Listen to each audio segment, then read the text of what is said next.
Hello, hello, hello.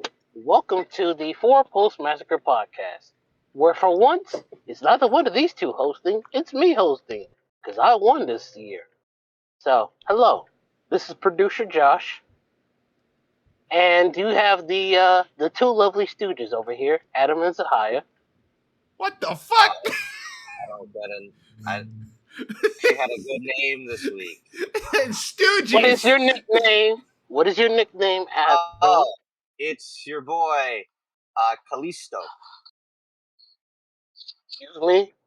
Because you toke, so Kalisto, like Kalisto. Oh, okay, I got it. But fucking stooge. No, Kalisto, like you toke. You take a toke. Never in all of hosting have I ever referred to any of my guests as stooges before. That's not true. When? Kalisto. That might be one of the weaker ones you've done. What? Are you not liking I this thought host, that bro? was. I thought that was a pretty good one. Wow. Aki Bongo is a better one. That was a good one. I like that one. I've been listen. You try to do it. Hey, look, you don't like Velveeta Sky, even though it's really good. But it's cheese. What does cheese have to do? Look, maybe next year, in the new year, for the last season, I'm gonna get rid of the drug puns, and it's just food. I mean, you could implement more puns with more things that aren't drugs. That'd be cool. I've tried. It's you just get put. You're in a bubble for so long. Josh, we got a show. Yeah, that's a good point. Yeah. So we're here. We're doing a AEW pay-per-view review, the retro and a game. So that's what you got on this show. I'm gonna turn it over to these two for World's End, while I prepare for the chaos at the end. Did you not watch it? I did watch the show. I will chime in here and there. All right, well, I guess we're starting with the pay-per-view review this month around. AEW presented World's End 2025. Now, if for anybody... what happened? It was in Chicago. It was. Chi-town. Now, for anybody who's aware of this show so far, you would all know that AEW World's End is probably one of my least favorite pay-per-views going around, because the first one that they did, I very much disliked. It's probably my lowest rated AEW pay-per-view, next to a All Out 2020 or All In 2020. I was there for the first World's End, right? Yeah. Yes, you were. Yeah, that show had a real bad middle, and then the ending, which, that's not booking fault. That's just shit happens, man. Thankfully, the last one was a little bit better because Ospreay decided to put the work in. However, we still had to deal with that garbage-ass four-way main event by the end of it as well. Not to jump the gun, but I do think they did a better four-way this year. So, with all that being said, could this one finally be the one World's End where they finally bring it together? We're about to find out. 0 Hour. We started off with women's tag match. Position against newly signed All Elites, Maya World and Hyan. Yeah, which goes to show, shut your mouth, do your job, and you get a contract. Nixon. I was gonna say I can't remember her girlfriend's name.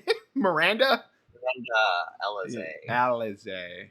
This could have been you. It could have. It probably was going to be. They were like, nah, it doesn't work for me, brother. God, Nixon, damn it, man. Well, anyway. It worked for Hyan and Maya, and look what happened now.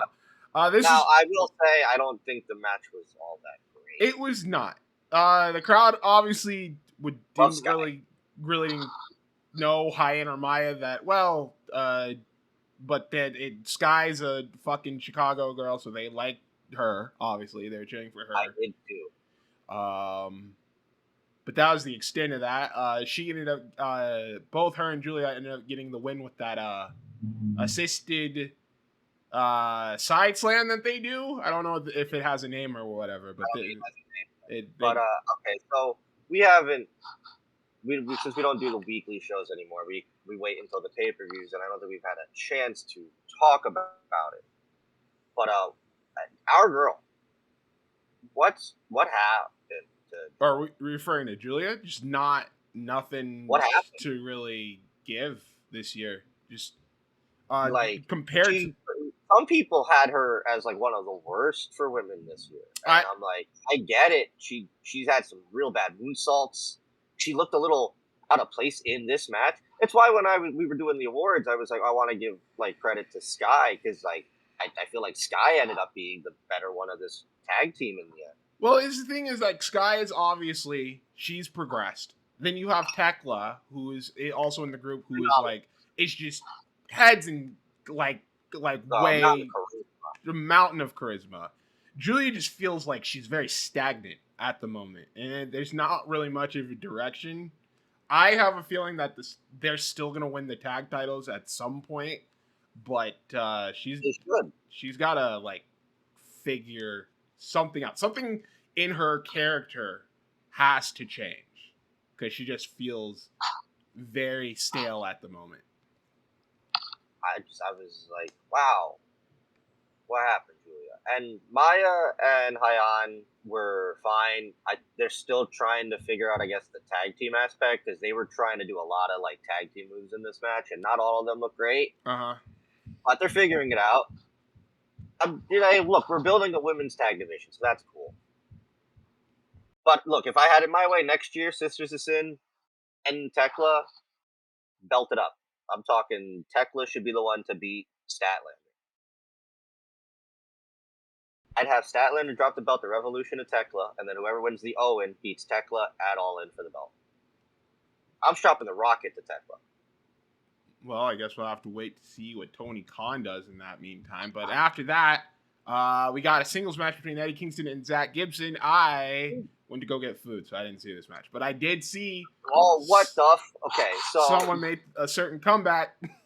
Dude, I guess this was built up on a Collision and on Ring of Honor. First off, cool.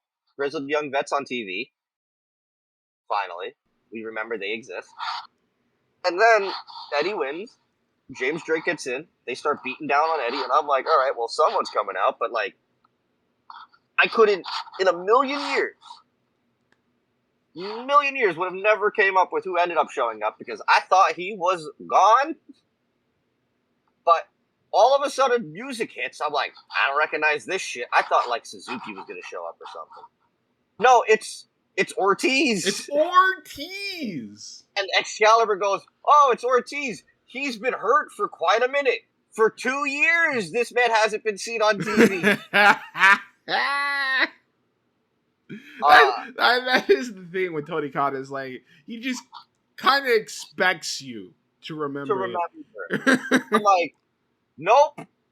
Because even the crowd were like, yeah. It's like, sure. Because that's how I was like, good for the tag division. Like, the last time we saw him, I believe, was the match he had. House of Black stuff. Was it the House of Black stuff? I thought it was like him in Santana. Did that happen before the House of Black stuff with Eddie? I'm pretty sure it did. Because that's the last thing I remember was when he showed up to help. I'm pretty sure that was Eddie. Because Santana and Ortiz have that one match to blow off whatever fucking steam that they had against each other. And then Santana was gone, and then Ortiz was gone. But Santana was gone because he was trying to get out of this fucking company, and Ortiz was gone because he was fucking hurt. And that was the last we saw of both of them. And one of them went on to lose his title to Frankie Kazarian. Look, yes, but that's not his fault. And then Ortiz was hurt, and then, like, I feel like earlier this year, there was like, oh, yeah, he's still there, but he's, like, producer or like he's working backstage. He doesn't really want to be on TV anymore. He only did like very few indie wrestling dates in like very small companies that he probably knew the owners of. And now he's back. I'm just gonna say I have very little interest to seeing Eddie and Ortiz team up. I just don't. Maybe like unless they sign a third, and maybe there's a trio, I could maybe be all right with that. But just them as a tag team, I'm like cool for the division, but a waste of Eddie Kingston. Especially after what him and Joe for the belt.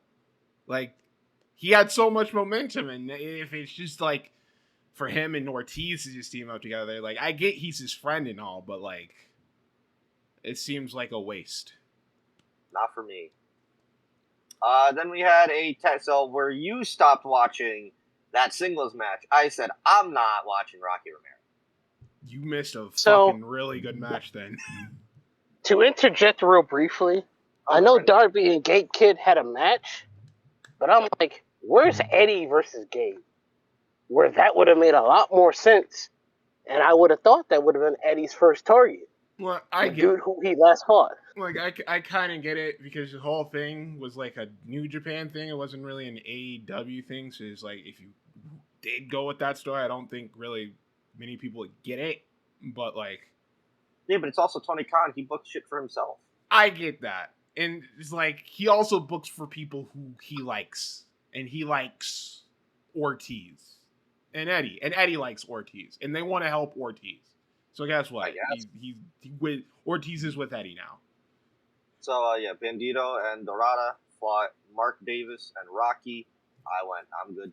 Bandito and Dorada made a very damn good tag team. They got to do all their shit. Davis is a fucking beast. Romero was all right. You knew he was there. He was there to take the moves. The main things here is that I think Dorada should stick around for as long as possible. Is this like an excursion? It feels like it. He's been here for a minute. But, I mean, I guess it's not that hard to go back and forth between Mexico. I guess not. Not like it is for it to go, like, from America to, like, Japan or whatever. The only two things I got from this were actually the post-match. Was a line from Excalibur, and then, holy shit, they really did just replace Hologram with Dorada. Yeah. Because guess who has a vignette playing again like it's fucking earlier this year over again. They did it on a fucking, someone's hacking the feed type deal with El Quan. And it seems like he might have a match on next year on Collision. I can't believe it. He's finally making it to TV, even though he's been on TV for months. In jeans. But my concern was Excalibur. I think it was Excalibur. It was either him or Tony mentioned, Massacre Dorada and Bandito. What a great team. Maybe we can see them teaming up again. I'm like, but what about Brodito? Are we just moving? We can't just be moving past Brodito right now, bro. I mean, I get we like Dorada, but maybe a trio. But let's just not break up Brodito, bro. Unless either Brodito is joining the fucking conglomeration or Massacre Dorada is joining them as a third person. And no, they should not be teaming with each other. But last match was an 8-man tag that was built up with the fucking, like, Callis is like, we hate Jack Perry and Luchasaurus. And we also don't like Kevin Owens and Mike Bailey. So we should help each other out. And like Ricochet is like, I got you, bro. And they attack Luchasaurus before this match started. Mike Bailey forgot his gear and had to wear his partner's gear. I was like, oh, nice. And they had a match where Luchasaurus gets taken out for like a good 50% of it, and then he comes back. He runs roughshod. They take out the heels. They end up getting the win, and the baby faces go over. Jack pins Ricochet to set up, I can't believe it, the first defense of that belt on AEW TV next year. Or this Wednesday. It would have meant probably a little bit more if the man didn't already get penned on Dynamite for a fucking ring, but I digress. Or, defended the belt on TV besides going the Ring of Honor, Dalton Castle. But him and Jack Perry will have a match for the belt on, what is it, New Year's Smash they call it? Yep, and Jack Perry will win the belt. I doubt that. I mean, the way that they're booking Ricochet, I doubt it's going to matter. Already this belt doesn't matter. But that was a 0 hour, no lead-in this time around. I was very happy about it this time. Yeah, I think you don't want to overdo it. Do it sporadically. Right. But we opened the show, of course, in the Now Arena, Hoffman Estates, Illinois. Commentators of the evening, Brian and Excalibur and Tony and Don and Nigel. Including our opening contest, which I think this match specifically set the tone for the rest of the night. Because it was Okada and Takeshita. And pretty fucking good shit going on. And that finish was fucking terrible. I knew something had to happen. I knew something had to happen considering that both men are like back-to-back like double main event for Wrestle Kingdom. So it's like you couldn't have just one beat the other clean. I get that, but this finish just wasn't done well. The match itself was really good, but I felt like up until the end, like where there's like finally starting to fucking get it and the crowd was starting to get into it, they just did the screwdriver spot. I was pissed because also, at that point I went, well, none of this fucking mattered. Okada's winning. And even with what happened in the end, I still don't think it's the right decision. We'll talk about it. But yeah, Okada ends up getting a screwdriver from out of the turnbuckle post, which the referee sees and then turns around and looks away to act like he didn't see him. And then Okada hits Takeshita with the screwdriver. The referee then turns around like, what? And then Okada goes for the pin. 1, 2, 3. Okada ends up going into the finals for the Continental Classic. I was really hoping, this is a really bad finish. My issue with this finish is it discredits and completely disregards the entire rules of what this tournament have been about. You're telling me Tony Khan backstage, because they're watching, doesn't see this and go, well, that's against the rules, he's fired. Well, if the referee doesn't see it, Adam. But that shouldn't matter. The referee screwed up the finish. That's exactly what that was. This whole everything about this sucked. I hated this. Put a bad taste in my mouth to start the show. I was already like, I'm already mad. I'm not. Thank God. It's not like people haven't cheated in the C2 before. The only thing is like you can't have not for the semifinal. Are you kidding? Outside interference. Like I get that. It's just. But here's the thing: there was outside interference because this into the next match and throughout the night is all about. Oh, they all knew the screwdriver was in there before the show. Yes, they knew. It was for Fletcher. That was for Fletcher. I don't think he was for. Right. Regardless, though, it's interference. Unless we can prove Don put it there. Who else would put the screwdriver? The exact same green Mark fucking Fletcher. But okay, is that not still interference? It doesn't matter who's not outside interference. That's the whole thing. You can't have outside interference in the match. You would have to prove that someone putting a screwdriver in that area is outside interference before the match even started to begin with. That was the that was the story going. The point of kind of arguing that, because that was the whole story going into the second match as well. I'm just not happy with the start of the show. Well, it turned around very quickly in the second match. I don't think, honestly, it ever picked up after this match. Mox and Fletcher had a fucking amazing match. It had one of the best C2 matches to this Kyle point. Fletcher is the MVP this year. He absolutely. Between the Okada match, this match, The speedball match? Holy fuck, that speedball. This is the best match on this show. Dude, I remember watching that speedball match with you live and Sean, and all of us just going, nope, it's going to be Fletcher. No, it's going to be speedball. It's going to be a tie. And this is the best match on the show.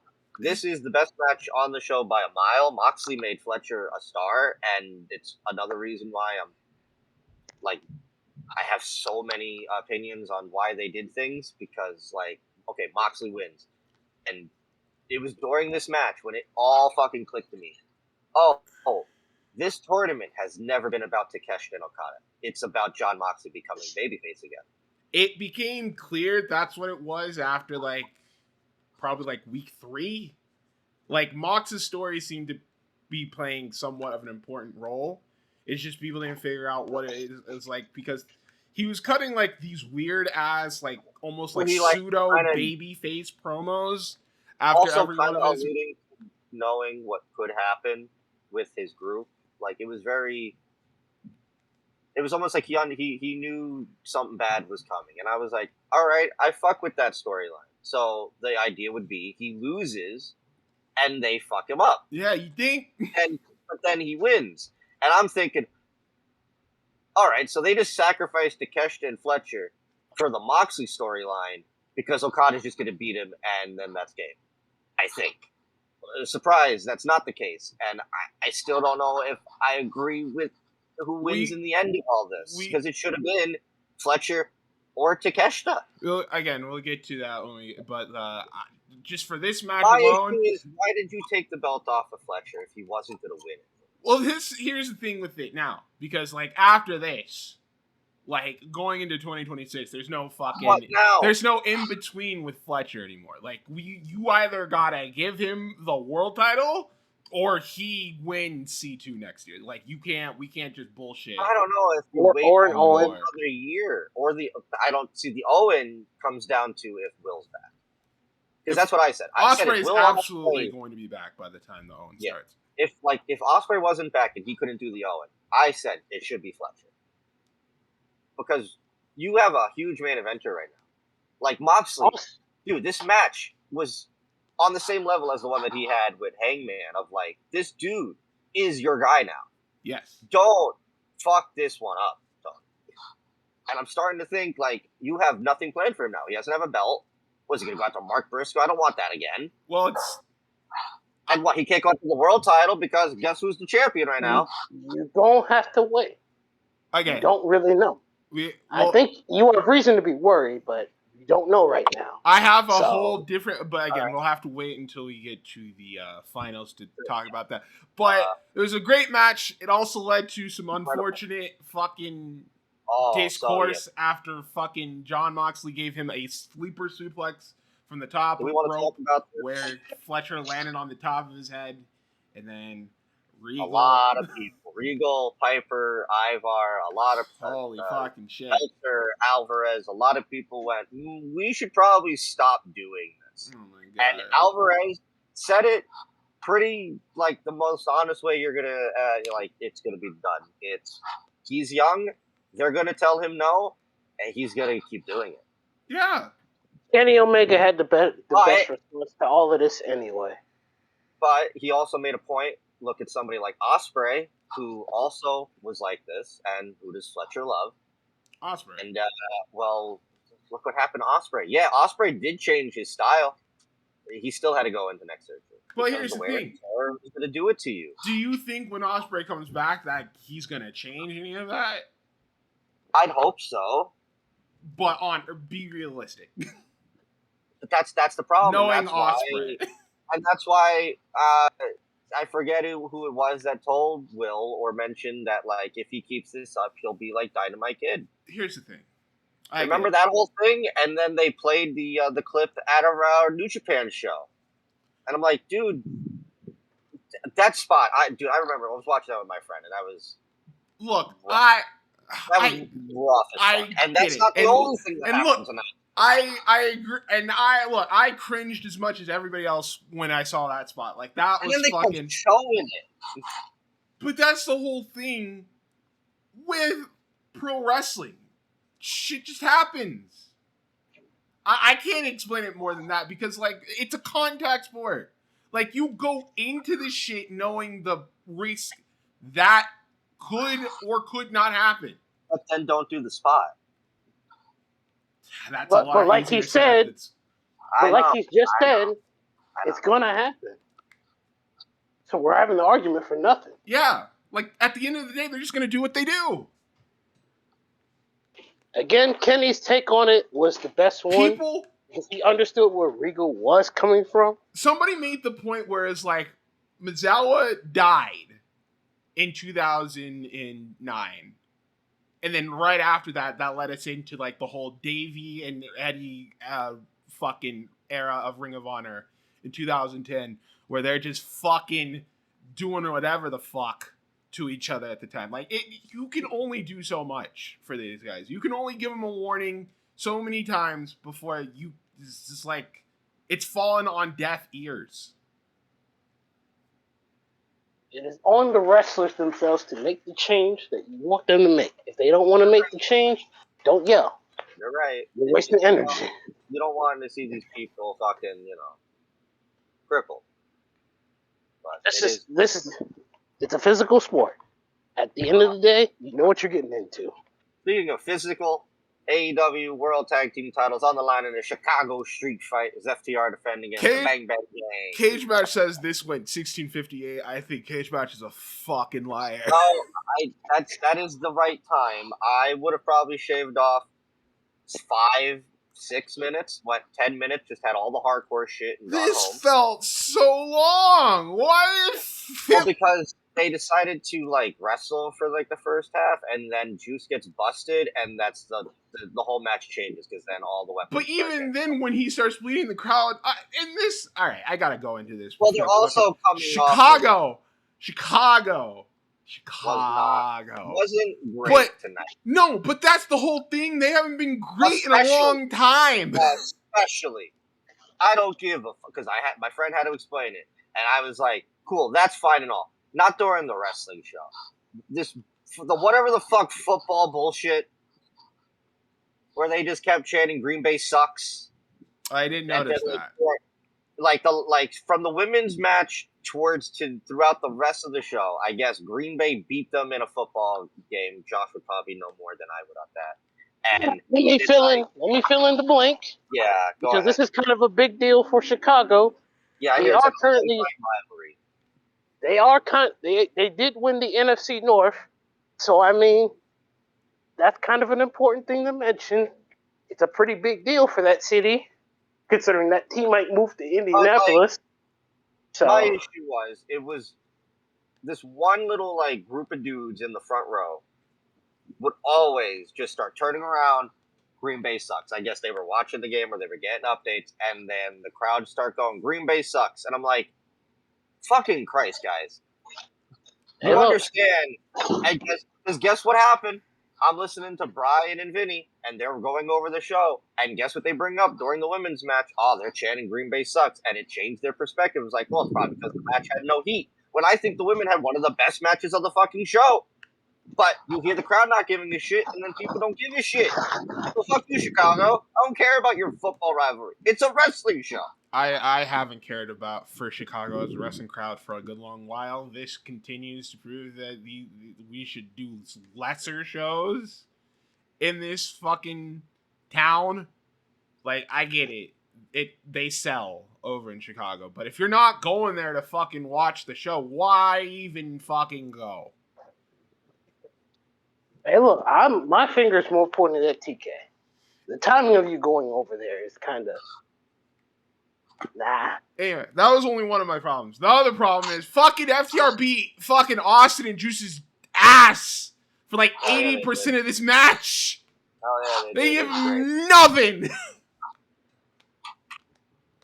Well, no, Austin had that really, really good save that I thought was like the end of the match, and then he came in and he died, and he had that, like, he started throwing his body with the trash can lid. That was pretty fun. Bro, the biggest comeuppance that the fucking FTR comes from fucking Juice pushing Stokely. Oh my god.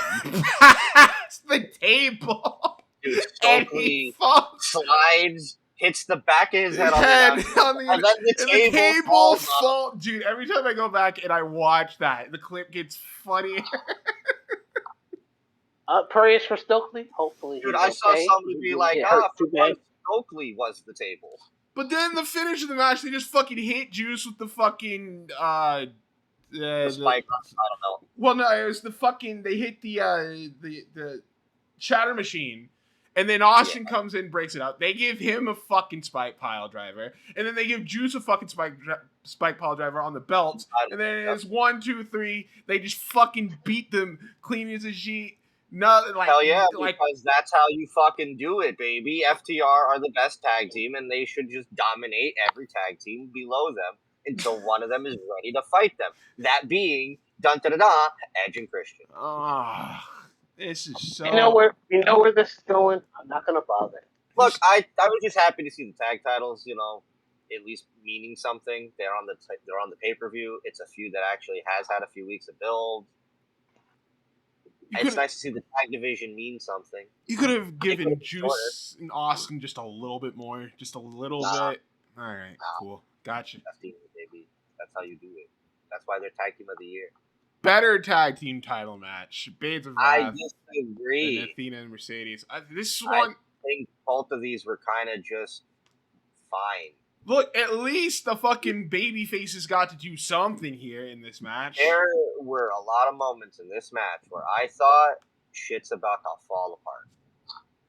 Because there were some move setups that I was like, It wasn't like the cleanest match, but they still like stuck it out. And then like the coolest thing in the match was, I don't know what exactly we were going for, but it was like Willow went for a slingshot, and I think Athena was supposed to get gore busted onto Harley's knee, but she flips out and does the eclipse. That was dope. Besides that, I can't remember anything else in this match. Oh, Willow killed Mercedes at one point. Willow and Athena also had a nice back and forth at some point. Easily the weakest part of the match was when Harley was in, but that's not her fault. She's just not as experienced as the other three in this match. The biggest test for Harley is now you're the champion, you're on the pay-per-view, you're in an important match, and she did fine. But you can tell she's probably still got a little of the butterflies. She does, and that's the issue. I think maybe a Sisters of Sin tag team would have been better.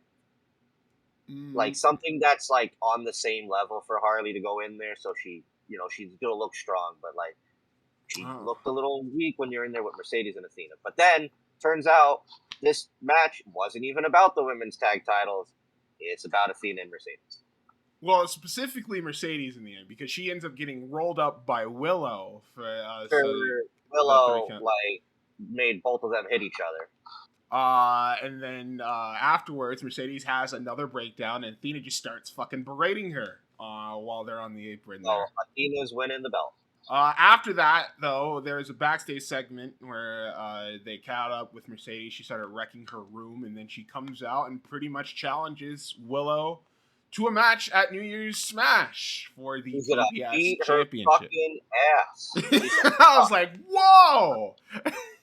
Not the only problem of the night, too. No! It's what the hell is going on with this pay-per-view, baby. We can say whatever we want. People, calm down. So I think Willow will lose. But I think we're setting up Athena and Mercedes. I think this is it. Athena's going to be the one to win the belt. Because Mercedes is on the downfall right now. Here we go. Fuck you, Sean. We'll have to wait and see on the next Dynamite. But after this, a match that had pretty much no heat and no build, but I didn't give a fuck. Well, there was build. He threw him down a staircase in New York on a taped episode of Collision that nobody watched. There's 3 days of build for this one match, but I didn't really care because they beat the fuck out of each other. This is Sasaki and fucking Nagata levels of the bloodiest match I've ever seen to not involve weapons. This shit, fucking, they just went at it like this. Like from the beginning of the bell, they were just like fucking throwing hands, and like Gabe was just like fucking taking him and pushing him over him, throwing Darby. He gets Darby over the fucking barricade through a table at one point. It was fucking sick. And it's like you said, they both start bleeding. Gabe, I was convinced, was gonna drown in a pool of his own blood at one point. On the outside where Gabe is spaced out, and he comes up, and I'm like, that's a whole gallon of Kool-Aid, bro. Like, holy shit. And then he starts covering himself, dude. By the end of this match, Gabe's body is red. He's just, I love Gabe. You talk about Dorada. We need to somehow just get Gabe here more often. Oh, he's coming over. Like, that's not even a thing anymore. Like, he's, like, I feel like more than ever they're getting ready for him to transition over here. I fucking love this match, but I understand why people thought it didn't need to be on the paper. It was the equivalent of that fucking Darby and Kyle O'Reilly match that they had, where it was like, there was like no build to it at all. But they just fucking kicked the shit out of each other and just had a fucking great match by like pure force. So it's like, by the end, it's like if we lead to something now for like, maybe they do another match, maybe we get like a hardcore match. But what could we lead to knowing what happened? All right, again, we have to talk about the fucking finals because there's just, I have questions. After that, we had another match that a lot of people went, did it need to be on the show? It turned out to be very fun. Mixed Nuts Mayhem 8-man tag, Roddy, the conglomeration of Orange and Mark, and Timeless Tony Storm, taking on the Death Riders of Garcia and Yuta and Claudio and Marina.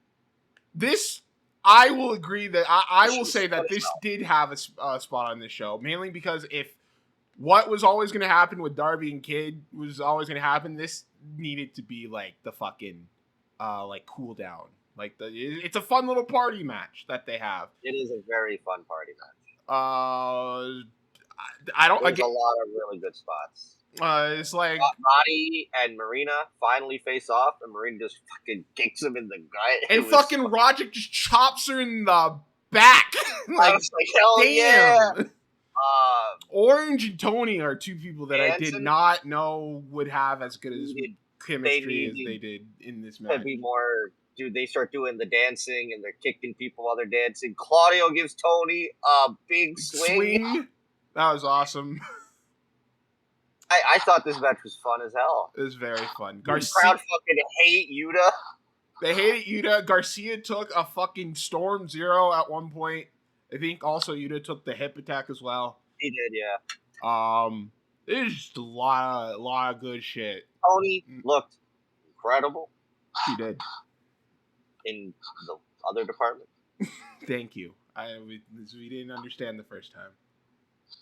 But they did it. I don't know. I had fun. They did end up getting the win. Mark Briscoe hits, I believe it was Yuta with the J Driller to get the victory. And like the babyface version of the Goncalves family, here comes the conglomeration of like 50 people. And Mina. And Mina, and Willow, and Harley, and it's like, how many people are in this group? Look, I had a fun time with this, but this is very fun. Again, this is just what is going on with the Death Riders. But again, I can't talk about that until we get to the finals. I thought this women's title match was fantastic. It was fantastic. It had a better crowd. Fuck this crowd. This was the match that had pissed me off the most. Because these two... Green Bay sucks starts to happen. The Green Bay sucks. Them, when they're just doing shit, just fucking crickets. They're fucking tearing it up. And these people are out here sitting on their fucking hands and knees and they're fucking pissing me off. To drop each other on their heads just to make some form of reaction, and the crowd kind of reacted. The only time they reacted was when they fucking killed Jamie. I was about to say, it takes a top rope fucking... Raging Fire, Fire to dumping Jamie on her head for them to finally at least make somewhat of a holy shit chant. Dude, one of the most easiest spots in wrestling is do your opponent's move to them. And they do each other's finisher to not a big reaction. I'm like, dude, it's one of the easiest reactions you can do is when you do the other person's move. Does a whole haterade, not a fucking. It's like, oh, and I fuck you. Killed it. I loved this match. These two were. I was waiting for this to happen eventually. It's just two chicks beating the shit out of each other, and the crowd went, nah. Whatever. Green Bay sucks. Green Bay sucks. Fucking Chris hits Saturday Night Fever. 1, 2, 3. She retains the title. I thought there were moments where Jamie was going to win, but I'm all right with Stat. Yeah. I'm all right with Stat continuing her reign. I need her to have somewhat of a more compelling story going into the next big show. Because you got like 2 months. You got 2 months before Revolution. That's enough time to build up something. She's right there. Her name is Tekla. I'm pushing for it. Her or Megan. I think that's the thing. Is she like this was a babyface feud? Mm-hmm. I think that was the other issue. Like the crowd just was like, "There's no stake. We know Chris is probably retaining." She needs a good heel to come into the next year with. Megan or Tekla, perfect options. Or fucking give Shafir even a shot. I agree. But again, maybe not. Don't know. Very confused. All right. Now we can finally talk about Let's it. talk about this fucking finals. So Mox is going into this match with a bum leg because fucking Fletcher worked it over the entire match, and then he fucking gave him a chop blocked him after their match was over. That's also why he should be world champion, because he understands the chop block is the deadliest move. He's going up against Okada, who did use a screwdriver, First time ever, and is probably less tired than he is. So, and I'm not gonna lie, for the first time ever, I was a little disappointed. A little. I don't think these two match well. This is easily the worst Continental final that we've had so far. What is it? We did Okada and Will and Moxley and Eddie, right? Yes. And then you take two of them that were already in the other two, put them in a match, and it just doesn't click. I don't think they. It's like not on paper.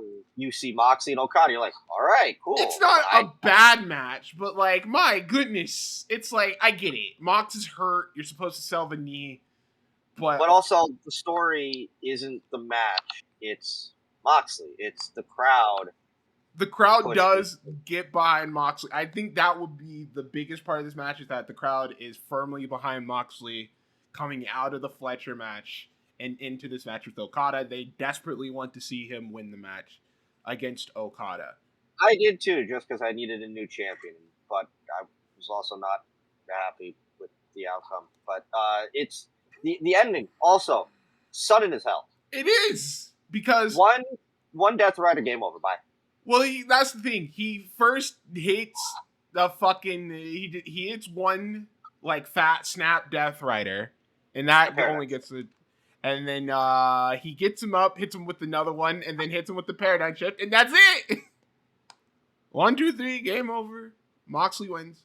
No final stretch. No fucking like big time kickouts. No, and this none match of that. was already 20 minutes by the end of it. So like, how much longer did you want a final stretch to be? Like, I feel like this is what they booked. And this is what we got. There was never going to be the epic Okada, because Moxley isn't looking for 5 stars. He's looking for what's the best for the match. And this was, for him, this was the best for the match. And Okada, we know if he doesn't have to go out there and put on the banger, like with an Ospreay or like Fletcher, we're going to get 3-star Okada. And this was less of a match and more of a story by the end of it. And I don't know if the Continental should be about a story and not the wrestling, when that's like the whole thing about the breakfast. It's you're about to get the best wrestling of the year. Well, and it should be the best wrestler wins the belt in the end. And I think this is too much story.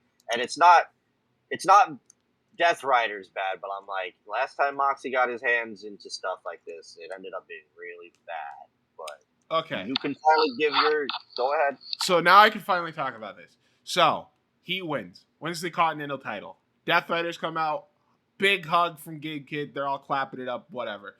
Shivani comes in, congratulates Moxley, and then Mox cuts a full-on babyface promo. Puts over the Not just a babyface promo, a rah-rah AEW promo. Puts over the Continental Classic, puts over the belt, puts over the entire fucking... belts for everyone in the tournament who busted their ass. Puts over AEW as a whole, thanks the crowd, like the whole 9 yards with this man. Anything that babyface turn. Anybody he could thank, he did thank in this one promo. I'd like to mention during this promo, not during the promo, but earlier in the night in the Fletcher match, Bryan Danielson does remind us that we are in the same building where Moxley put a bag over his and now a year later, all of a sudden he's the face of the company again. Moxley. And look, it's a great promo. It's a fucking really good promo.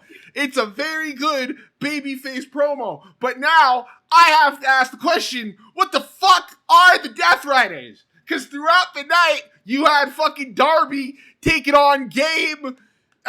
Gabe was obviously the heel. Fucking the conglomeration went after the Death Riders for a 15th time. And guess what? The Death Riders were still heels in that match.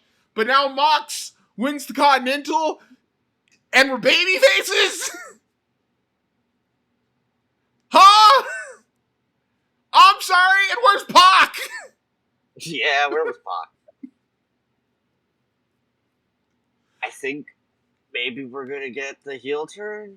If this doesn't gonna turn on, because that was the other issue. Because even when we get into the main event, this show didn't have anything to lead to the next whatever. There was no surprise return. There was no storyline. There was no heel turn. There was title changes, but cool. One of them was very obvious. There was no oh man, what's gonna happen next? It was all just everybody happy. No.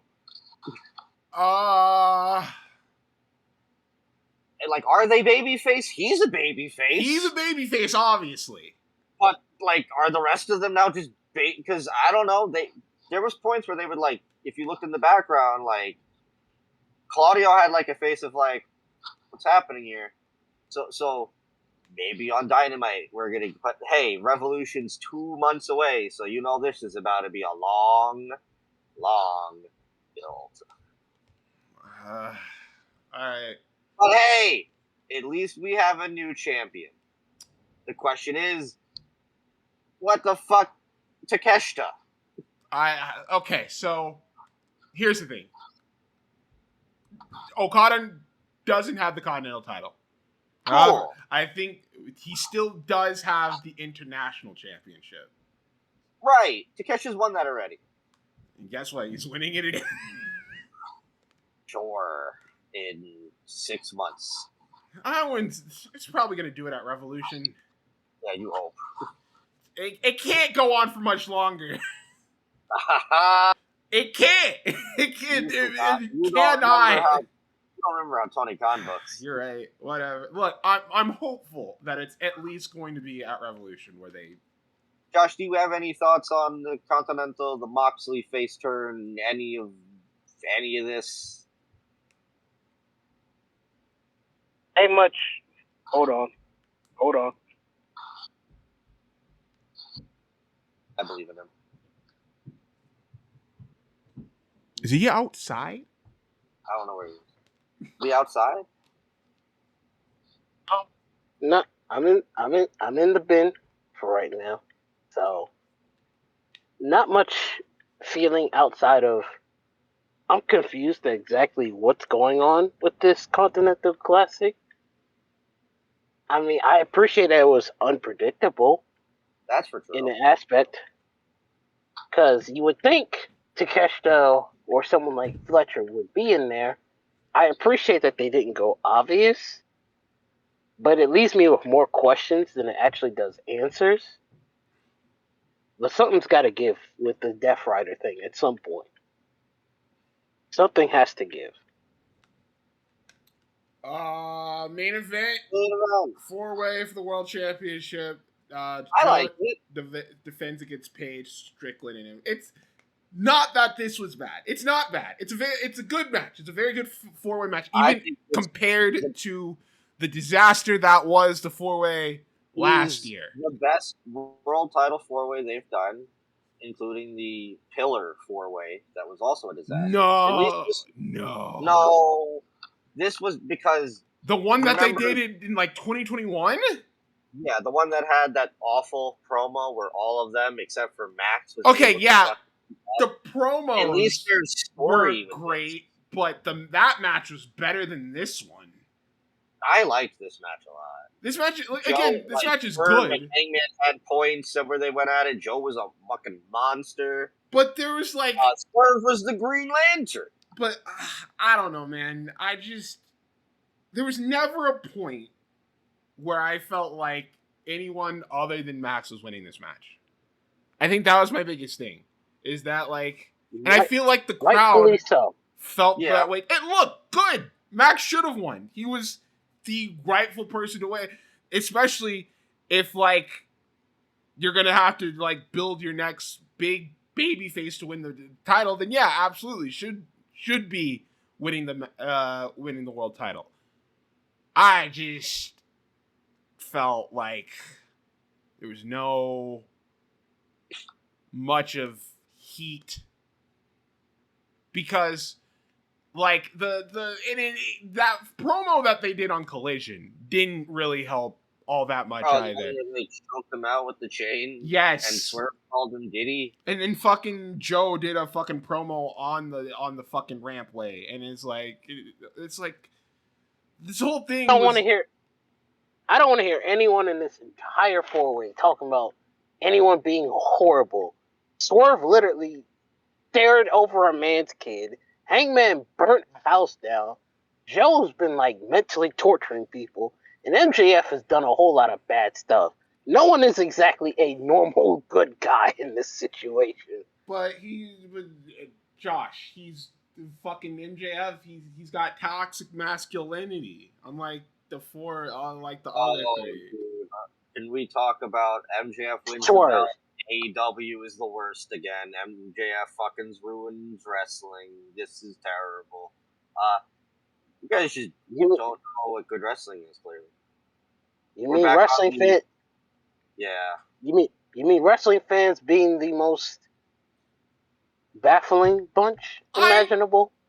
We're back on the MJF can't wrestle, guys. I think I took this stance last month where it's I don't mind people being upset that Hangman's not the world champion anymore. That is their opinion. They are more than they can more than happy have that.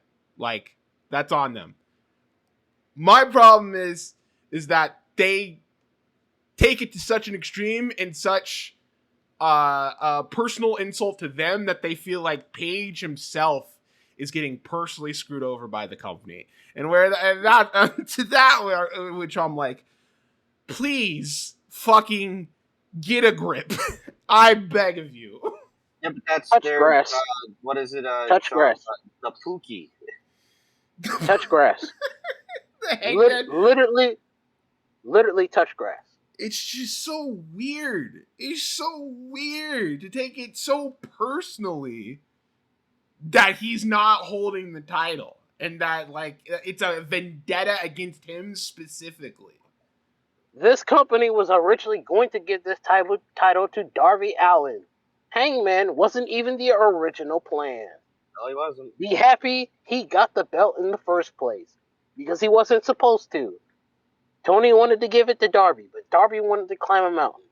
He should have told Darby to not climb that mountain, win the title at Revolution, lose it to Christian, and we wouldn't be in this situation right now.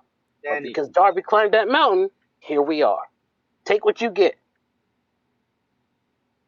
well, that was World's End. This show is a C. This show is a C, and it's the fifth. It's fifth on the AEW pay-per-views. Because Revolution is better, All In Texas is better, All Out is better, and Double or Nothing is for sure better. I'm gonna go more in line with Josh. Originally, I thought I was gonna give this like a B minus, but there's like my problem with World's End is that there's nothing other than the C2. Like, I like Chris and Jamie, but they didn't have really much of a story to be built up here. The world title match again, like, look, Maxwell should have been in this thing like from like the very beginning. Like he should have retained last. He should have came back last pay-per-view, and not just be shoehorned like 2 weeks before the actual shows took place. Absolutely right. But yeah, go back. Darby and Gabe. Look, I love that match, but it's like 3 days of build, really. Like, I get that Darby took him out like during, like earlier in the year, but like you gotta remind people of that because like during the promo he was like, "Oh, Gabe Kidd, I think I got better things to worry about than Gabe Kidd." Like, wow, way to fucking put over the dude, Darbs. Again, Eddie Kingston would have been better for this. Yeah, I know people didn't watch that show, but I still would have preferred Eddie. And look, I like the C2 matches, even though the finals is easily like the fucking worst one they've done up until this point. But this was probably the best C2 in terms of the matches. Oh yeah, absolutely. No, the matches I don't like really fucking good, especially on that last collision that they just ran. But like, and I know finish. And I know Sean is still baffled at my pick for rest of the year, but I stand on what I said, and I stand on that prediction. Hopefully, Kyle Fletcher will win a world title. But my thing is, it just always feels like they don't have anything other than the C2, and that's my problem. And it doesn't really change here, even though, like, the show itself it's still watchable. It's still I wouldn't say go out of my way to say bad, but I just don't. I didn't really care. Besides anything besides C2 matches. Moxley and Fletcher is the thing that's worth the watch. So everything else. I'll go ahead and give the show a C plus. The matches are good, but like I wish I had more of a reason to care. I was also gonna go C plus because Moxley and Fletcher fantastic. Darby and Gabe, I love that. I like the mixed nuts match. I like the women's match. I like the main event. But a lot of it felt like, wow, this would be a really good main event for Dynamite. Like, you could have put that mixed nuts match for the Dynamite main event. Probably people would talk more about it because it's like, wow, that was really good for TV. Gabe and Darby could have been on Dynamite. Gabe and Darby, the Chicago street fight sounds like a really good Collision main event, you know? But you're right, and that's the issue is Tony Khan takes these 12 guys, forgets about everybody else, and then just books whoever he has left in his toy chest, forgetting that he has like 100 other people he could also be, playing around with.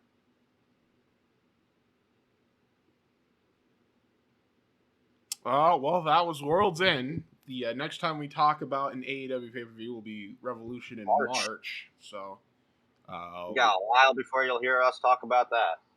So, that's about it for AEW, at least for right now. So, producer Josh. Yeah, it's time for you to come on in and take over again. Well, since we're done with World's End, how about we go to the retro?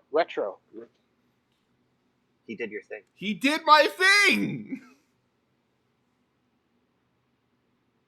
All right, well, I don't know how to do it because it's like, it's your show.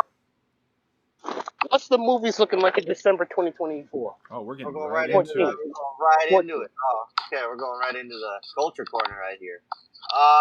Well, it is December 2014. Now, December's usually pretty good because, you know, it's an Oscar contention season. There's some stuff here. There's actually quite a bit of stuff. So let's get right on into it. We've got. Do you guys remember? They did the remake of Annie with Jamie Foxx. I do. I You know, that's saw considered that. That's like considered like top 10 worst movies of all time.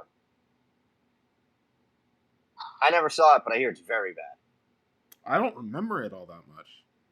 Speaking of very bad, guys, remember American Sniper, Bradley Cooper, about Chris Kyle?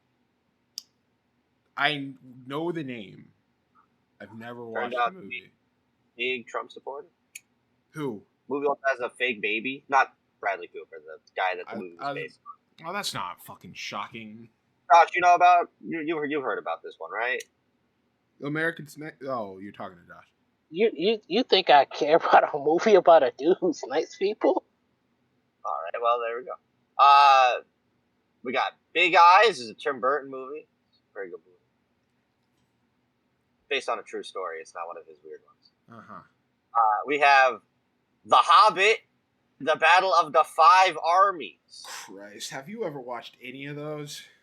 I haven't watched a single Lord of the Rings movie in my life, and I'm happy for it. We had the third installment of The Night at the Museum, Secret of the Tomb. I didn't even know they made a third. They made a third one? Didn't they make a fourth? There's a fourth? I'm pretty sure. I know they made like an animated TV show on Disney Plus. It didn't do very well. And there's going to be a new one fairly soon, too. Can't wait. And then we also got Into the Woods. It's a musical. I like that movie a lot. It's one of my favorite movies of the year. It's a Disney musical. It's a bunch of fairy tale people. No? No. You're the music guy. Musicals? But then the biggest thing to come out of December, because it actually ended up affecting the world. Do you guys remember the movie The Interview? Yes, I with do. Seth Rogen and James Franco and Kim Jong-un. Got which then a lot of trouble for that shit. It caused the giant Sony hackings, which leaked all of that shit, and we got kind of what almost killed Spider-Man. Yeah.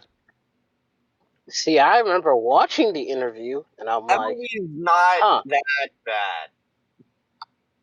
There's a really funny scene with the Kim Jong-un character and James Franco, and they're running away. It's just that all the like James Franco, Seth Rogen movies. There's a reason why this is probably like the least talked about because of like all the shit it's that talked about more for what it did than what the movie was. Yeah. Wasn't there like a random Eminem cameo in this movie? Yeah, because James Franco's character he's like a real famous interviewer. So they do like a whole scene where he's interviewing famous people, and there's a scene with Eminem that went viral. But more of what happened afterwards is what went viral from. Because like Eminem was talking about something gay related. I don't know.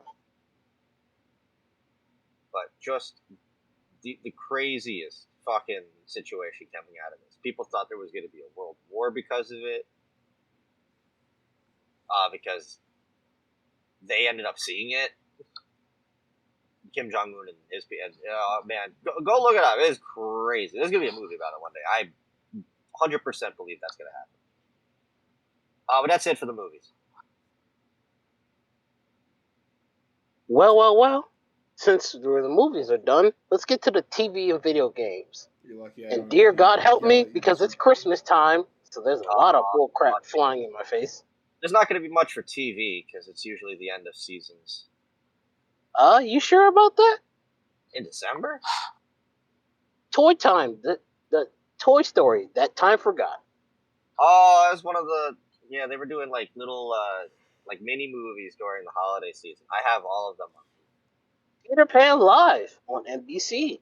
Oh, Christopher Walken played Captain Hook. It's ridiculous. A lot of Christmas specials. And I mean a lot. A Perfect Christmas List. The Best Christmas Party.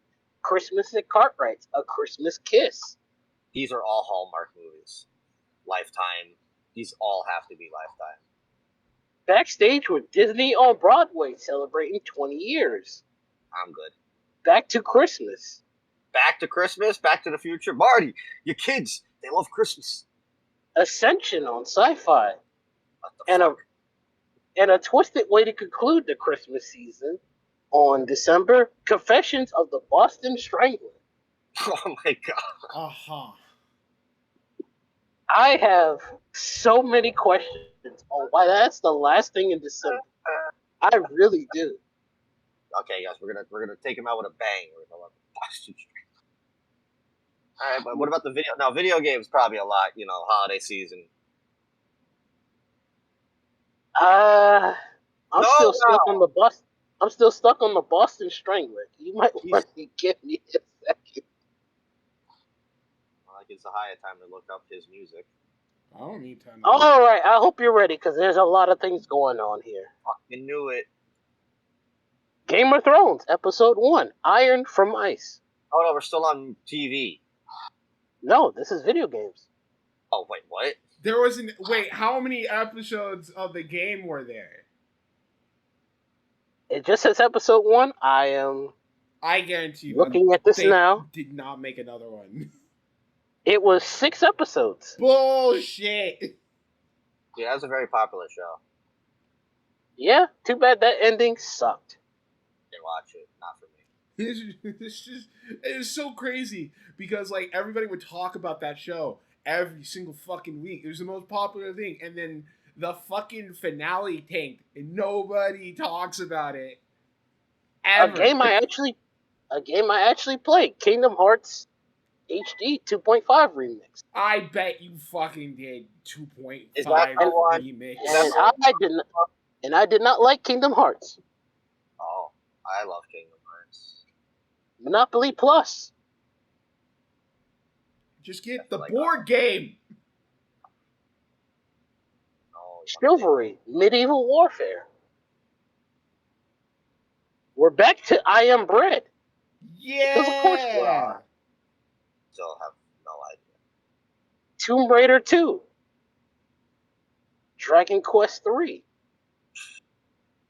Captain Toad, Treasure Tracker. Okay. Five Nights at Freddy's and Five Nights at Freddy's 2. Oh, they Fucking bad. came out in the same month? You remember, the games were... This is at the point... Shit hasn't gotten crazy yet. It's still just, here's a guy in a room. Like, they're probably a lot easier to make still. And then... Shout out to Limbo. Limbo? Really good game. I don't want to die. That's a really good game. I bet.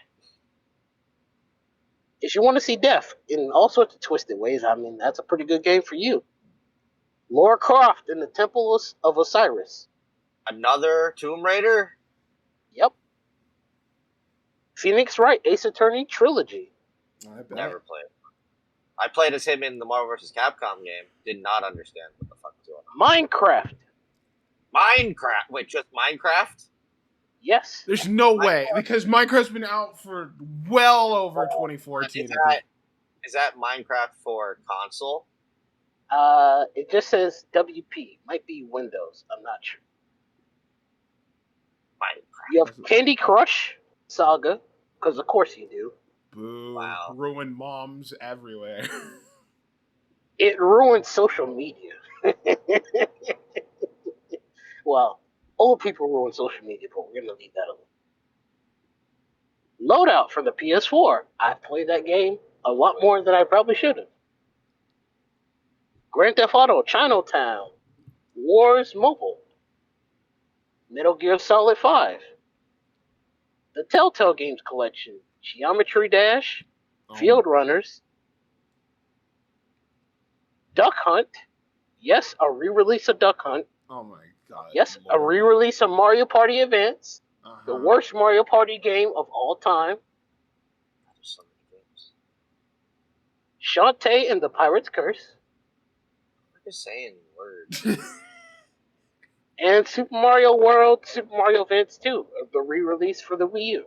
What the actual fuck? Yeah, that's what you got in December, so here we are.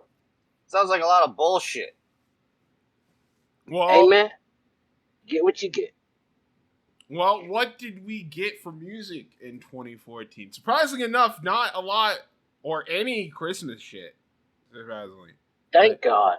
Oh, so well, there goes my fucking pick. Musical is allowed to be music a decade ago, and you didn't just fill it up with fucking Christmas bullshit. You didn't jam it with Mariah Carey up my fucking ears. Oh, so it's not Mariah. It is, the spoiler, it is not Mariah. Awesome. Thank goodness. So, all right. Now we have to think. So, all right, so what week are we looking at here? Because we're looking at the week of December 13th, 2014. Oh, dear God. Hey, welcome back to the beat. Who the fuck? You know what? I'm gonna go for a random name.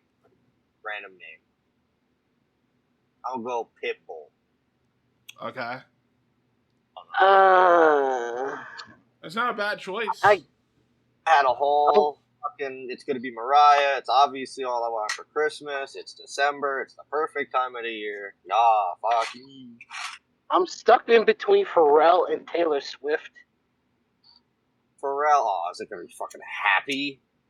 I'll go Taylor Swift, just in case. All right. Well, this is the top 10 for the top 100, December 13, 2014. At number 10, we got Love Me Harder by Ariana Grande and The Weeknd. Cool. At number 9, we got Habits, parentheses, Stay High by Tove Lo. Ooh. Tove Lo. Nope. No, I have no idea who that is. He didn't make it past 2014. I gotta stay high all the time. You don't know that song? I bet. Nope. Okay. It's a woman, by the way. Oh. At number 8, we got the return of Uptown Funk by Mark Ronson and Bruno Mars. I said Bruno last week. You did. Fuck. At number 7, we got I'm Not the Only One by Sam Smith, unfortunately. I love Sam Smith. Yeah, no. At number 6, we got The Heart Wants What It Wants by Selena Gomez. Her in her post-Disney era, or getting close to it. It's not the. I like the love song baby one. Da, da, da. At number 5, we got Like Animals, Moles by Maroon 5. My God, oh man, that I've heard that song too many times. I loved Maroon 5, and then he ends up going on The Voice, and everything changes. Yeah, he gets fucking arm sleeves, and I'm like, who is this? Where's my sappy fucking melodrama rock? Now we're doing shitty ass fucking house rock. At number 4, we got Shake It Off by Taylor Swift. Of course. At number 3, we got Take Me to Church by Hozier. I've heard that too many times. That's his big breakout, and then he would get his other breakout like almost a decade later. Yeah. At number 2, we got All About That Bass, No Treble by Meghan Trainor. And at number 1, we have And I Got a Blank Space Baby, and I'll Write Your Name by Taylor Swift. So I get 2 spots. Fuck, bro. And she still won't go away. Well, no, I mean, people don't like her now or some shit. Even the Swifties. Fucking just had a whole album. It could just fucking dominate the top 10 this year. I would not say that out loud, Adam, considering how dangerous the Swifties are. I thought the Swifties didn't like Life Her of a new Showgirl. album got like over 1 billion streams in a week. Yeah, but I heard people didn't like it. The Swifties still fuck with her, dude. I'm not trying at all. Well, and she's fucking the football guy. And he's about to retire. Yep. Is he? And I'm pretty sure she has all the money in that relationship. Yeah, he's like, I'm marrying a billionaire. Y'all have a good life. That's fair. Does he understand who he's marrying? I hope so. Oh, I'm pretty sure he understands because he won a Super Bowl They in got that time period. He's about to make a crazy good album when that shit ends. They got a podcast together. I'm sorry. What? They have a podcast together. He already has one podcast with his brother, so he has another one? Yeah, with her. I mean, at this point, why not? Everybody has a podcast.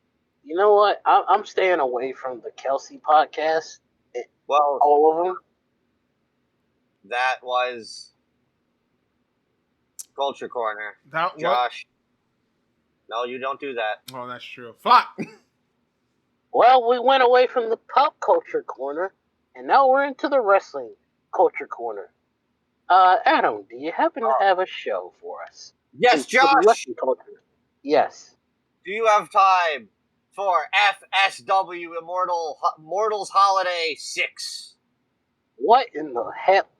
Zahaya, please tell me you got something. Yes, but Adam and Josh, do you have time for some pro wrestling gorilla? I knew it. I fucking knew it. Oh, thank God. Of course. Thank God. I saw it, If you, and I went, you knew I was going to pick that. because I saw the day of, there wasn't really much else going on. And I went, all right, so I'll go to the next day, usually, because that was like the Sunday. And lo and behold, I go scroll down, I see PWG, I went, he's going to pick that. Because You're damn right.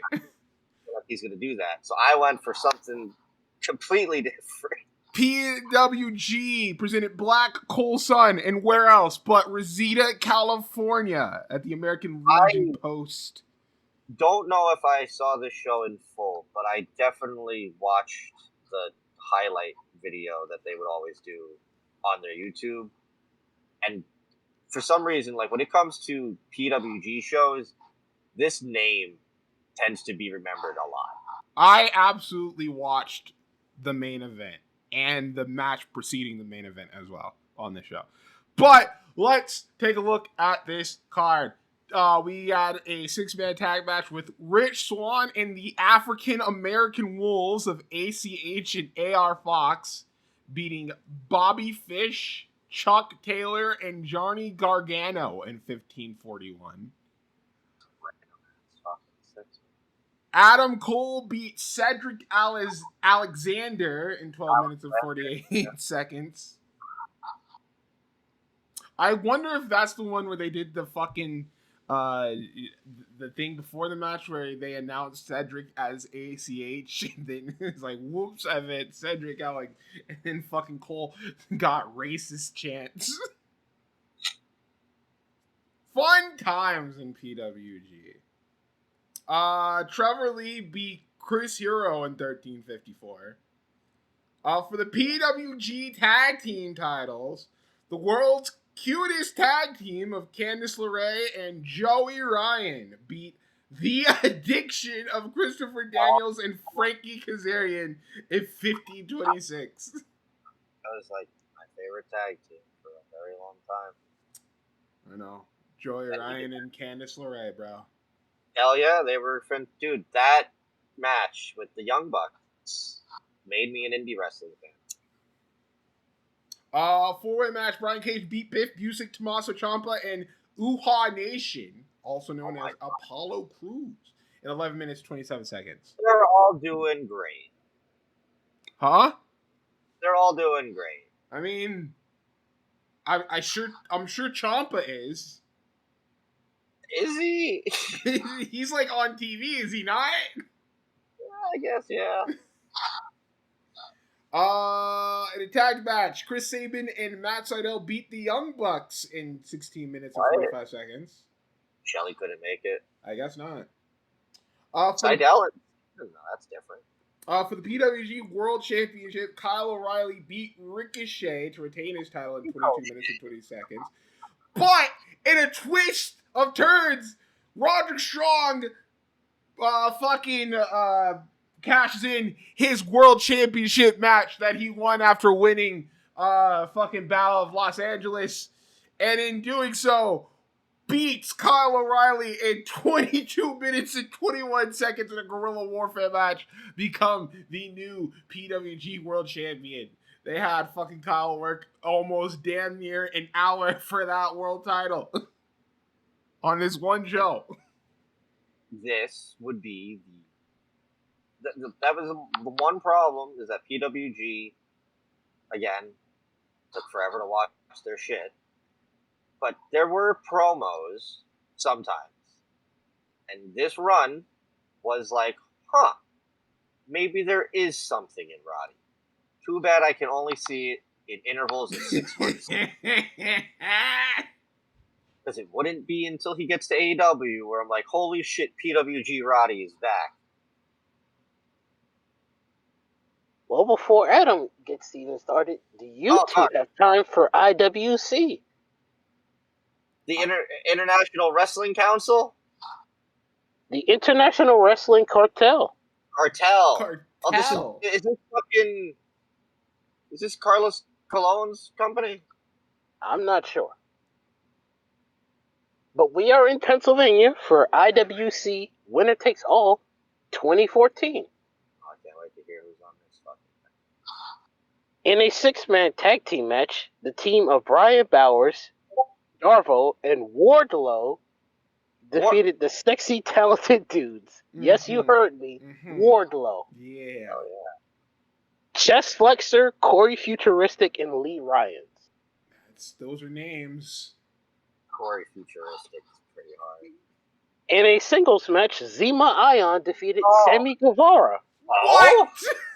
In What the hell? 2014, what does that match look like? In a IWC Tag Team Title 3.5-way dance, the Hollywood Balds defeated the Night Riders and Bronco McBride and Jock Sampson and Nikki Hollywood Balds! Please, if that's not a thing anymore, we gotta bring it back. In a 2-on-1 handicap match, Asylum defeated Team Big League with Joseph Brooks and Matthew Justice. Oh Matt Justice. Baby Matt Justice, damn. In a IWC Super Indie title match, Andrew Palace defeated Facade. Oh! I was really never really see Facade nowadays. He's in Juggalo. I figured. In a singles match, Colin Delaney defeated Keith Hart. I bet. In a IWC World Heavyweight title match, Dalton Castle beat RJ City. What? Oh my god! Dalton. Wow. Alright. RJ? Yep. In a 6-man tag team match, the founding fathers of Dennis Gregory, Jimmy Vegas, and Super Hentai defeated the Faces of Pain. Darren De Niro, Joe Rosa, and Vic Adonis. And in the main event, with the special guest referee of Jimmy Nuts, Matt Hardy defeated John. Wait, did you say Matt Hardy? Yes, Matt Hardy defeated John McChesney. Jimmy Nuts. Nuts. I need Hollywood Balds back, and I need that to be Ricochet and Claudio going forward. We need to find this show. The characters. Wardlow. Yes, Wardlow. What does 2014 Wardlow look like? Skinny as shit. This is the same Wardlow who is currently contracted to AEW. He looked like fucking Brian Cage before he gets the fucking steroids. right then. Well, we're going to take it over to Fighting Spirit Wrestling out of New York, New York, for their Immortals Holiday number 6. Mm-hmm. Opening contest. Anthony Nese defeats David Finlay Jr. Are you fucking kidding me? Yes, that David Finlay. Are you like legit David Finlay? Yep, going as David Finlay Jr. His dad's. Would he have his young boy gear on? Like, I'm confused what he would have looked like. I don't judge. He lost though. Anthony Nese beat him. Next match, Cyrus DeVille defeated Rex Lawless. Uh-huh. Yeah. The juicy product of JT Dunn and David Starr. The FBI of Little Guido and Tony Mamalu.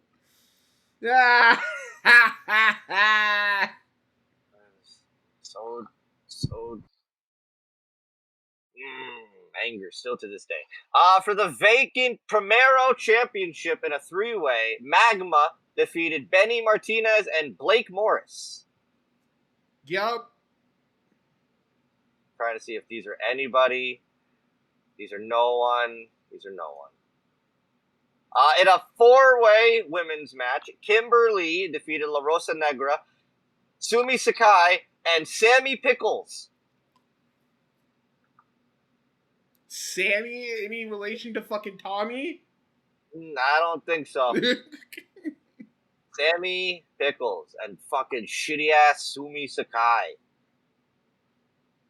Never good.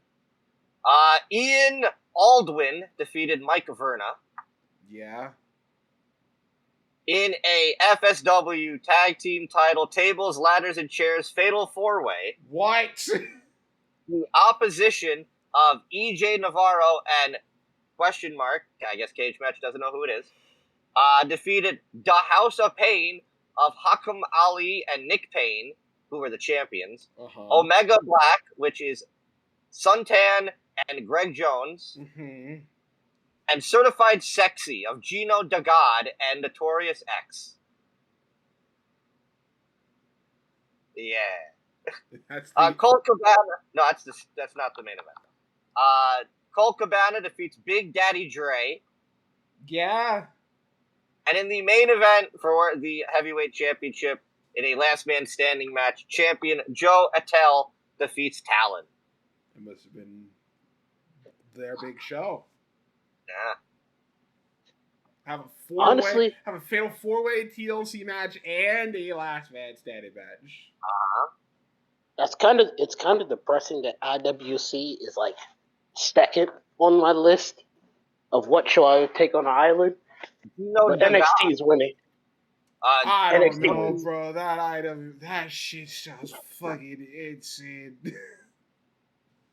NXT wins pretty easily, though. I will. It looks like this company was run by the Maximos, kind of a predecessor to Hog. I will go with NXT, but PWG and IWC are like a close second in my heart because what about SSW? Yeah, SSW is like dead last.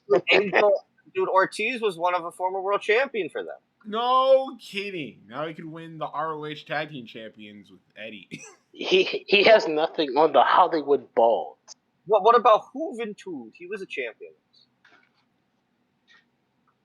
Yeah, it's NXT. Takeover our Evolution. We are back in December 2014. As for why I chose this show as the host, simple. This was a time where I liked NXT.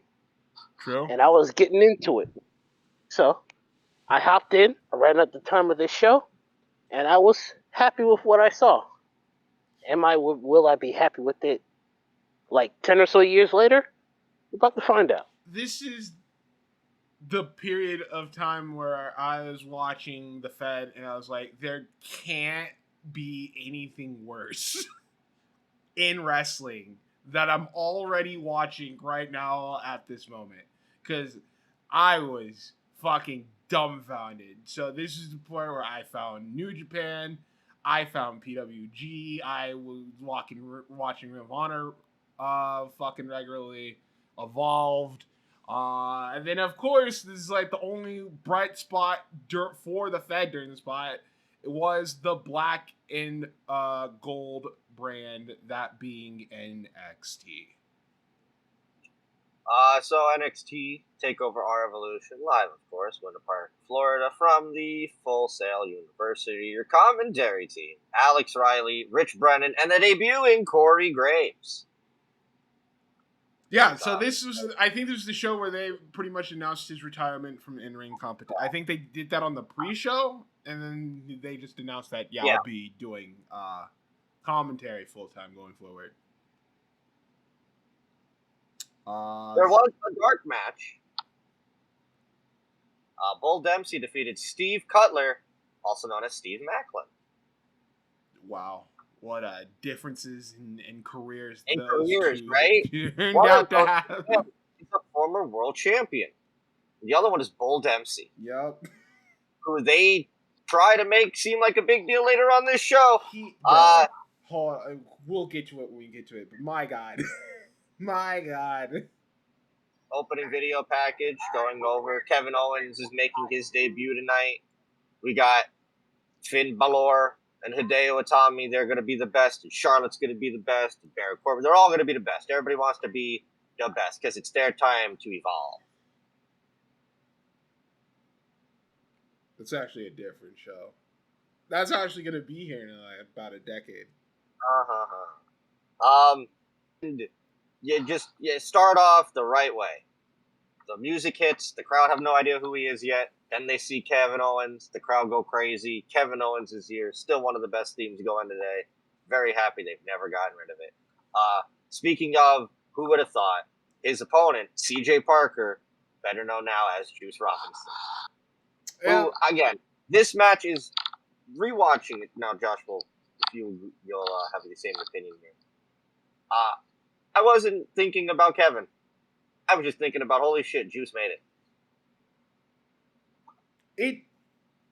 I would like to say, in spite of how his finisher at the time, that poem strike he used to do, didn't work out for Kevin in the way that it did, holy shit. This is a time capsule. It just... Look at where these two are. Yeah. It's specifically because, like, if he doesn't have this match with Kevin, then I don't know what their fucking relationship was before this match, but obviously, you know, what happens, he gets released, obviously, Kevin puts in a good word for him elsewhere, and he gets signed over to New Japan, and he does that for a while. He actually fucking kills it, wins the IWGP US Championship, has a whole ass run over there, teams up with the likes of David Finlay, joins Bullet Club, of all things, comes over to the States, you know, has an Impact run, has a Ring of Honor run, can't forget Lifeblood, RIP to Lifeblood. No, you can forget Lifeblood. And then, of course, he gets signed over to the All Elite Wrestling, and to where now he just got a fucking title match on pay-per-view. This did wonders for Juice in his career. And also, he made him up and married to Tony Storm. True. Tony point and all of that. And the biggest takeaway from this match, obviously, is the palm strike. It breaks Kevin's nose. But I was saying when we were watching it, just like Nia breaking Becky, it's probably the best thing to fucking happen to both of them. This match, where we're going with Kevin, and the whole package. It's such a simple squash match because Kevin comes in, immediately kicks the shit out of CJ, gives him the running fucking the cannonball and cannonball, tears up the side. They brawl out on the outside. They get back in the ring. Fucking palm thrust to the nose. He starts bleeding fucking everywhere, and then follows that up, takes his head off with the fucking clothesline. picks him up, does that pump handle neck breaker of his, goes back up, pop-up powerbomb for the win. 1, 2, 3. You get this visual of Owens with his fucking nose busted all the way up into the top of his eye. And it's this fucking dope-ass visual for Kevin. It's in a time where, like, you don't get blood like that because immediately fucking Drake is trying to wipe it off and Kevin's pushing it off. He's like, wait until they do the video package or some shit. Let this visual play out.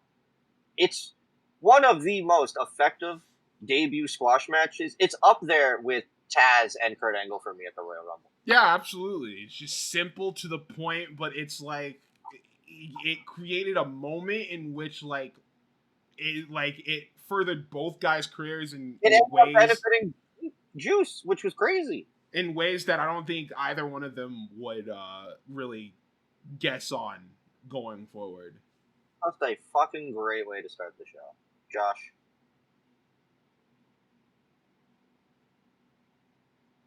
Oh, yeah. Solid work from both men. That palm strike will be forever ingrained in my memory because he clocked the piss out of him. But good stuff. We see Pac getting ready backstage. He had a little bit of an interview. Babyface Pac. Neville song. Again. He just reiterates that, which is like whatever happens, happens. He's not like he's not taking responsibility for what Sami does after the match. And then, speaking of time capsules for the NXT Tag Team Championships, it's the Lucha Dragons taking on the VOD. And before the match, we just get a whole ass Lucha Dragons vignette. We don't get shit on their opponents, but look at these fucking guys. What's the goal to this match? Nah, just Lucha Dragons. The Vaudevillains were a thing. They were cool. And then Simon Gotch turned out to be who he is. They do end up getting more over. Because of Blue Paint. Because of Blue. Well, I wouldn't say just because they were getting considerably more. So here's the thing: the Lucha Dragons. We at this point we're all smarts. We're reading the dirt sheets. We know what's going on. This was all for Kalisto. Yes. The Vaudevillains, I love a gimmick. But even I knew there's no fucking way. Oh, yeah, they were dead on arrival. On the roster. And then they have the Enzo and Cass match, and that's game. That was the end of that. And then the Lucha Dragons, I thought, had a pretty solid main roster run. They should have gotten the belts, but we didn't have Raw and SmackDown tag titles yet. We were still doing... Well, it's like you said, just like with this run, main roster run, it was mainly to get Kalisto over. Which I thought Hunico did a great job filling in for Sin Cara. Yeah, no, he does great. He does good. But obviously, he's not, like, the focus here. And this match is the Lucha Dragon showcase. Yes. And also, bullshit. Given where Mystico is right now, I think he's all right. Well, this isn't Mystico. Oh, I know, but I'm saying in ultra hindsight, Mystico's doing all right. Hunico's currently doing nothing. Mexican indie scene at the age of 48. Damn. And Kalisto's coming back to GCW soon. And hey, Aiden English has a really good, solid job as a commentator for Impact. I think he's pretty damn good at this job. Him and Tom are one of the good benefits of that company.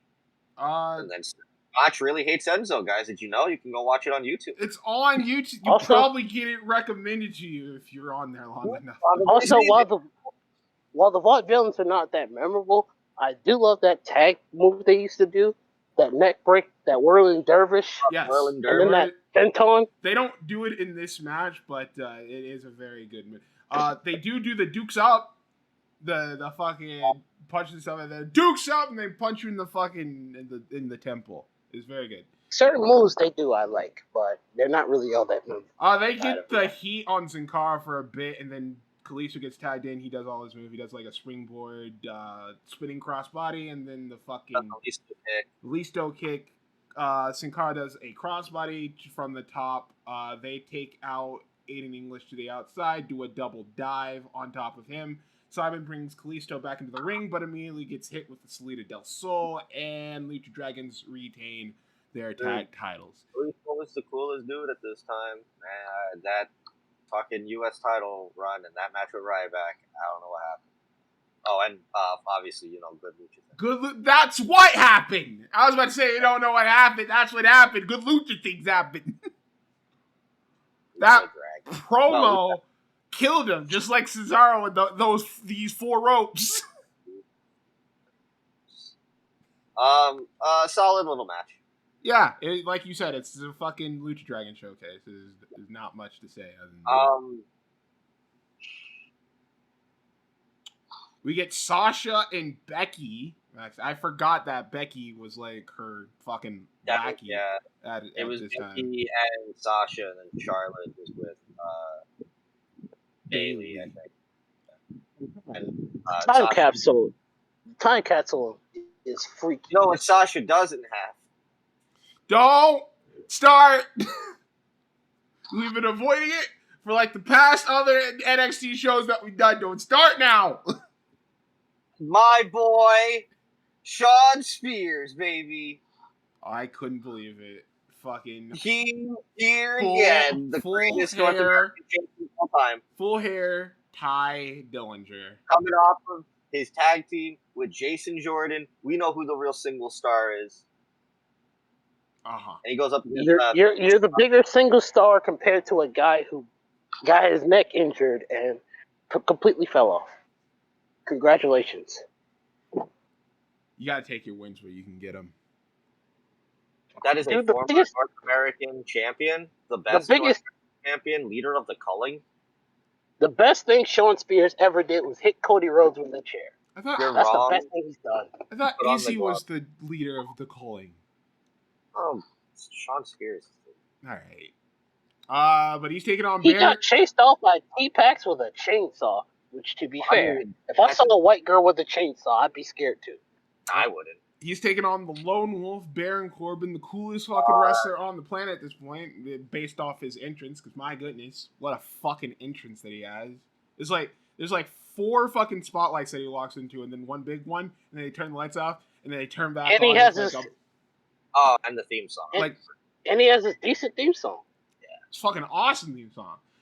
And the gimmick at the time is Corbin. It's not as good as his last Jim Johnston one. No. Corbin beat people really quick. That was the gimmick at the time. And also, we're building to a feud with Bull Dempsey. Who they show at one point, and they almost missed the finish. The finish of the match with him hitting the end of days, because we had to show fucking Bull during this 30-second singles match with him and Ty Dillinger. And then Corbin goes over to Bull, and they do a stare-off, and the entire time, there's this bald dude behind Bull Dempsey. Sitting next to David Benoit.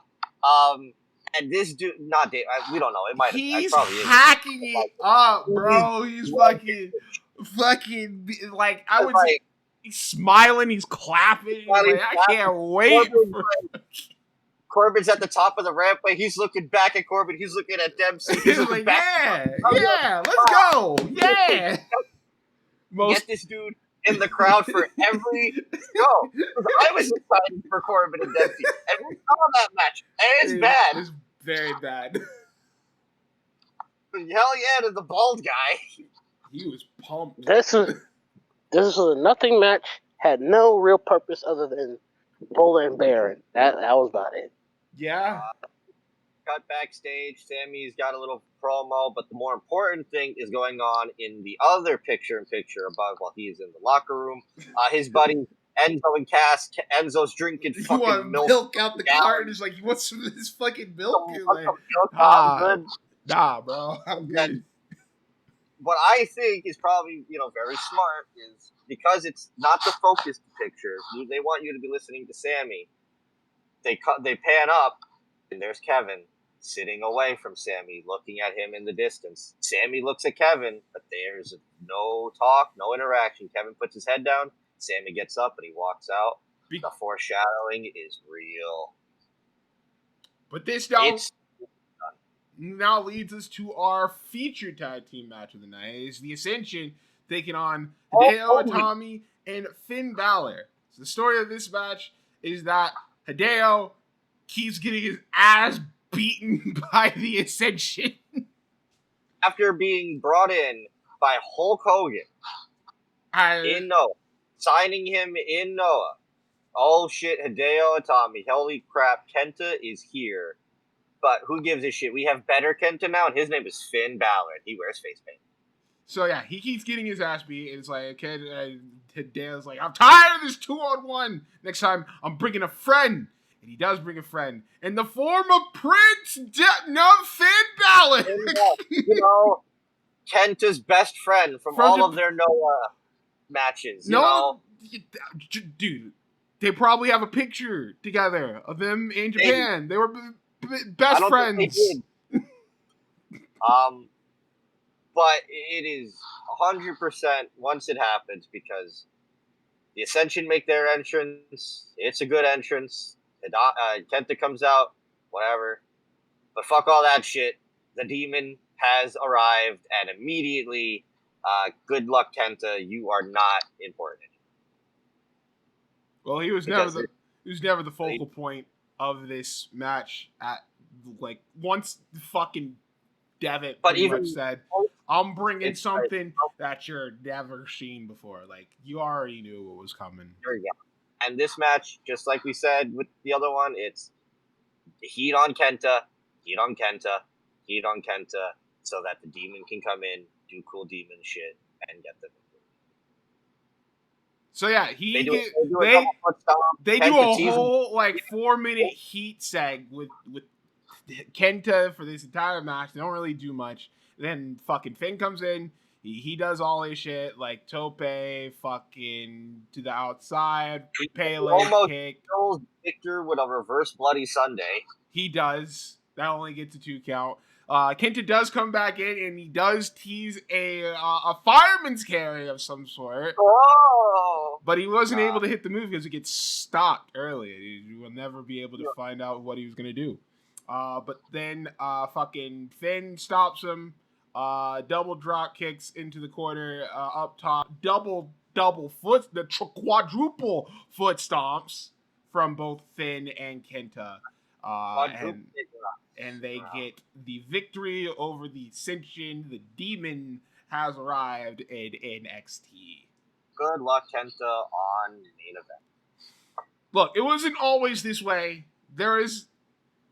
He was going to win the title at one point, but it was once he got that injury, it was he got attacked in the parking lot, and it was never the same again. Yeah. But even then, before that, we all knew. Well, obviously. First off, Finn can speak English. Second off, oh my god, he's got a gimmick that we can sell massive amounts of merchandise. Oh, and also, Kenta, you can't kind of do any of your moves. He does a Busaiku knee in this match. It's just a move. We found a gimmick that we could make money off of, but what if we killed it completely? Well, they don't. They have a good idea for a while. Yeah, here. No, the main roster had some good ones. He fucking comes out as the Demon against Seth and immediately fucking gets his shoulder taken out. Yeah, because Seth is a dangerous, bad wrestler. Adam! He is a 4 out of 10. Alright, Brett. I'll listen to my friend Brett. He knows what's up. It's a good tag match. The heat segment is a bit long, but once they get into it, the crowd's very much into the match. So it's a good, like the fucking Lucha Dragons match, it's a good showcase for the Demon. And just the Demon. Okay. Josh. It's a shame you never see Kenta actually beat Kenta at this point. Because it's like, damn, you took what made us special and kind of neutered it. In this company. You're right. Me and Adam talked about this, and he was right on the money. It's the same case, like, if we're going to talk about it now, it's the same case with Julia. Like, exactly. Her style just does not work. Like, the style that she works the best, she can't do on the main roster, and they just won't let her do it. She got to showcase it once in this entire run, including NXT, when she wrestled Jordan, because Jordan was the only one willing to do that. You think fucking, you know, apparently I'm seeing all these, like, Julia and Blake had, like, this good match in Stardom that, like, this started getting, like, traction. And I'm like, so they're just, like, not letting people do anything. Because it's not their style. And some people just don't work in these companies. It's the case. She should have went to AEW if she would have been able to do whatever she wanted. You think Mercedes would have let her do it? Fucking Jamie was already in Stardom. So was Tony. Like, they've been there. They know the style. Also, someone like Statlander would definitely be able to compliment. Someone like Pillow would be able to compliment to some degree. Like, there are options. I always knew Julia going there was going to not work out. But hey, if she's getting paid and she's happy, whatever. I guess, you know, that's fine. But not everyone can be Io Sky, essentially. Or Kyrie. Yeah. Or even Oscar, for that matter. But like, some people can learn to adapt, and I just don't think Julia's good at. But that's a whole different story.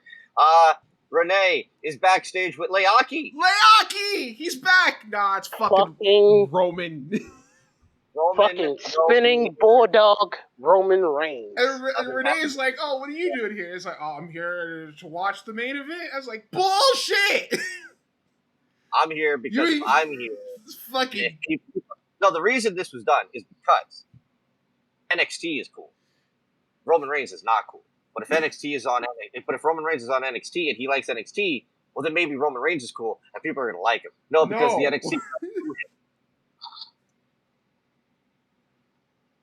Cool. After I mean, if Roman wanted to get a pop, he should have did the spinning bulldog during the big dog era. True. After this, we do see Rick with Charlotte giving her a hug, getting ready for her match against Sasha, which just so happens to be coming up right now. And they go through their history about how Charlotte was with Sasha, and Sasha kind of just like took the spotlight away from Charlotte, and Charlotte had enough of that, and so now they've been just fucking going at it for a few months now. And so we get to see if, you know, the student can surpass the teacher in this case, although I'm pretty much sure the student had more experience than the teacher at this point in time. So Sasha comes out. She's got her own version of Charlotte's t-shirt. If you're gonna do it like anything, do it like a boss. And then she comes out in red trench coat as well. Charlotte then comes out in her shirt in regular gear, no robe or anything. And then we had this match, and it's a really good, solid women's championship match. Solid forehead. Damn it. Fuck you! Why? Why can't I just talk about the match? It's a good match, too. Damn it. It's so hard not to notice it. I'm sorry. The blue wig was the best thing to happen to her. Hey, look, Adam gave me stuff when I said crazy things about Charlotte. I'm going to do the same here. Bad Adam. Bad Adam. Josh, you don't understand. I mean, I don't know if you were there at the point, but dude, she comes out and the spotlight, it bounces. Oh my golly. So, okay, go ahead. Charlotte and Sasha are having this match, and Sasha mainly seems to be, her thing seems to be mocking Charlotte throughout the majority of this match. She does like this wicked like backbreaker into like a stretch at some point during this match as well. She does teasy. Charlotte does not Charlotte. Sasha does the strut in front of Charlotte and doesn't think something bad was about to happen. That was pretty dumb. Sasha ends up doing the devil's kiss and transitions into a head scissors, and then that gets turned into a electric chair drop by Charlotte, which looked pretty fucking like she almost lands on the back of her head. Like, where was Regal on this one? I gotta ask. He was backstage watching. Yeah, Naka didn't have any tweets of him during that part, huh? Charlotte makes a comeback, big chops. Tries to go after the up against the ropes, but Sasha moves out of the way. Sasha does dive to the outside and catches her. Tries to go for the two, but tries to go for the pin, only gets a two. Goes off the ropes, gets fucking destroyed with one of Charlotte's best spears at this point in time. Afterwards, they get to Charlotte brings her back into the middle of the ring, tries to go for the figure four. Sasha rolls her up, only gets a two. Afterwards, Charlotte hits the bankrupt neck breaker, only gets a two off of that. We get closer to the end of the match where they both get to the corner on the other side. Sasha looks like she's about to go for a superplex. Charlotte stops her. Sends her down, stays on top, brings Sasha back up, hits her with a supernatural selection from the top rope, and gets the 1-2-3 to retain the title. The moonsault into flip. Oh yeah, moonsault. She does a moonsault into the senton, of which she crushes fucking Sasha's sternum with her entire fucking backside. Stop doing these moves. Very good match. It is a very best good match up the show at this point in terms of just like ring quality. Like both women, again, with the NXT Women's Division was showcasing. Wow, women in the Fed can wrestle when they're not just sex appeal or models. Solid match. Probably the best on the show. And then we go right into our main event. Sami Zayn's career and the NXT Championship with Pac. He can't do it. He just can't win the big one. That is the big story with Sami. He couldn't do it at Fatal 4-Way. You know, he's had matches with Pac. He still can't. Still can't. So now Sami's making a desperate plea. Says, I'll get one more shot at the title. If I can't beat you, then I don't have a career here in the WWE.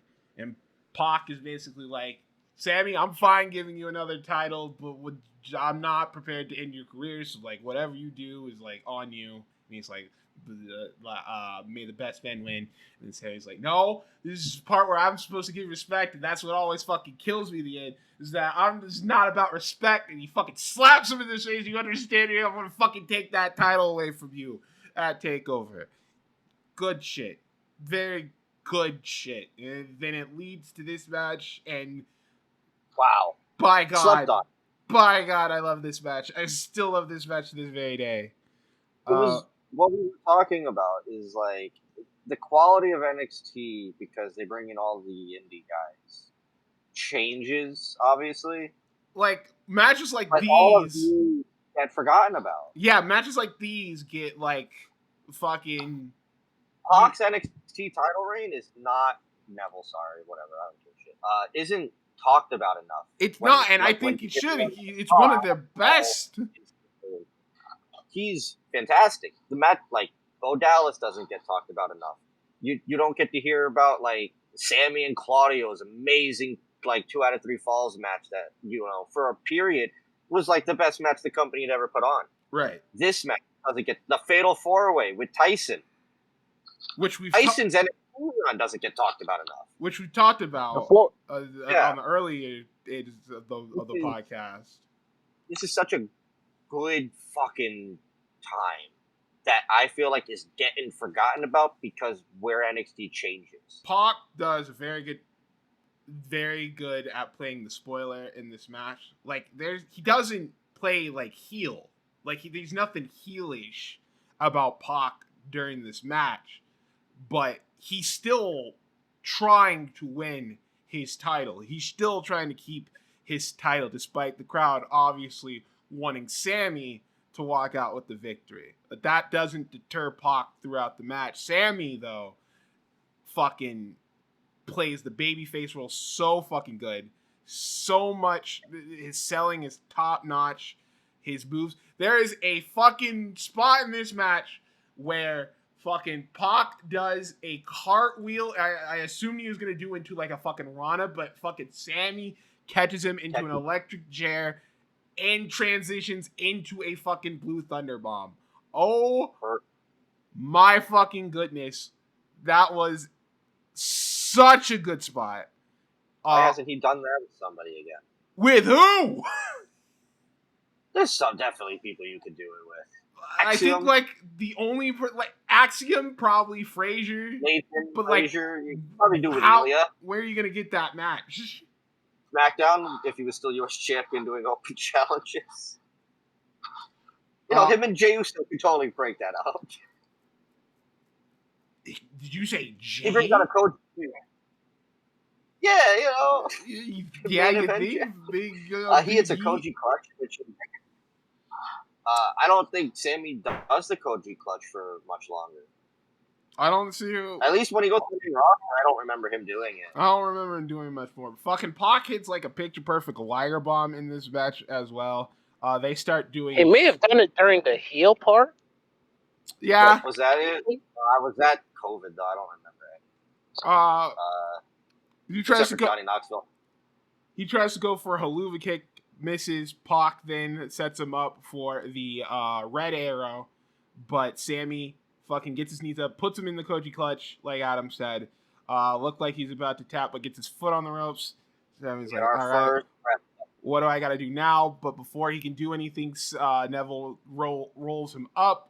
Sami kicks him out, but the Force pushes Pac into the referee and knocks him out. And that's the first ref bump. Takes the eye off of the prize and goes to look at the ref, and Pac takes advantage. Super kick Poison Rana. And gets a 2 count of death. The crowd react very loudly. After this point, they once again start going into exchanges. Sami starts hitting triple German suplexes. Shouts out to Chris Benoit. Before he does the third one, he turns it into a fucking half and half. But Pac moves out of the way before he's able to do the haluva kick. But Sami hits the tornado DDT on the outside through the turnbuckle post. Then he goes back into the corner, goes for the haluva kick. Neville pulls the referee in the way. Second ref bump of the night.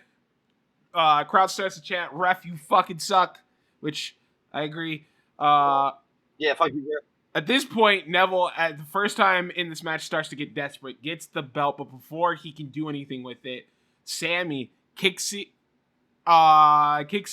with the Yakuza kick, and then sees the belt, and then he looks like, "No, Sami, don't do it." After all this, you were saying we were watching that. Like, this is one of the few times you hear a crowd just all wanting the same thing. No, because the journey of Sami getting this far and staying true to himself and knowing that he's like, you can't do it after coming this far. Like, you have to win it your way. And then he looks at it for a while, and then he ultimately decides to put the championship away and tosses it. It almost costs him.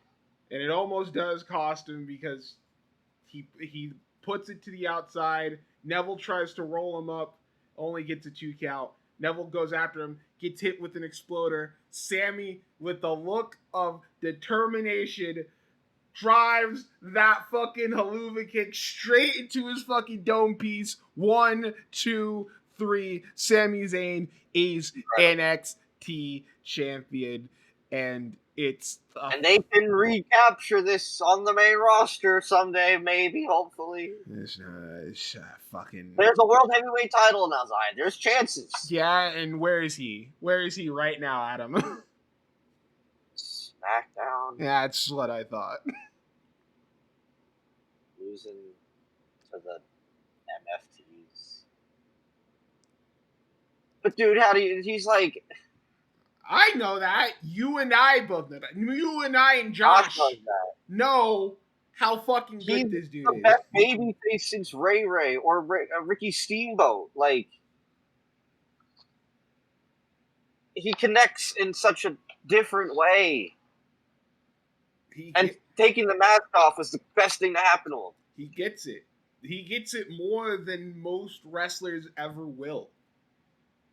Like, there is a connection with the people that he has that nobody else can have or will have. It's like, you just gotta have it, and he does.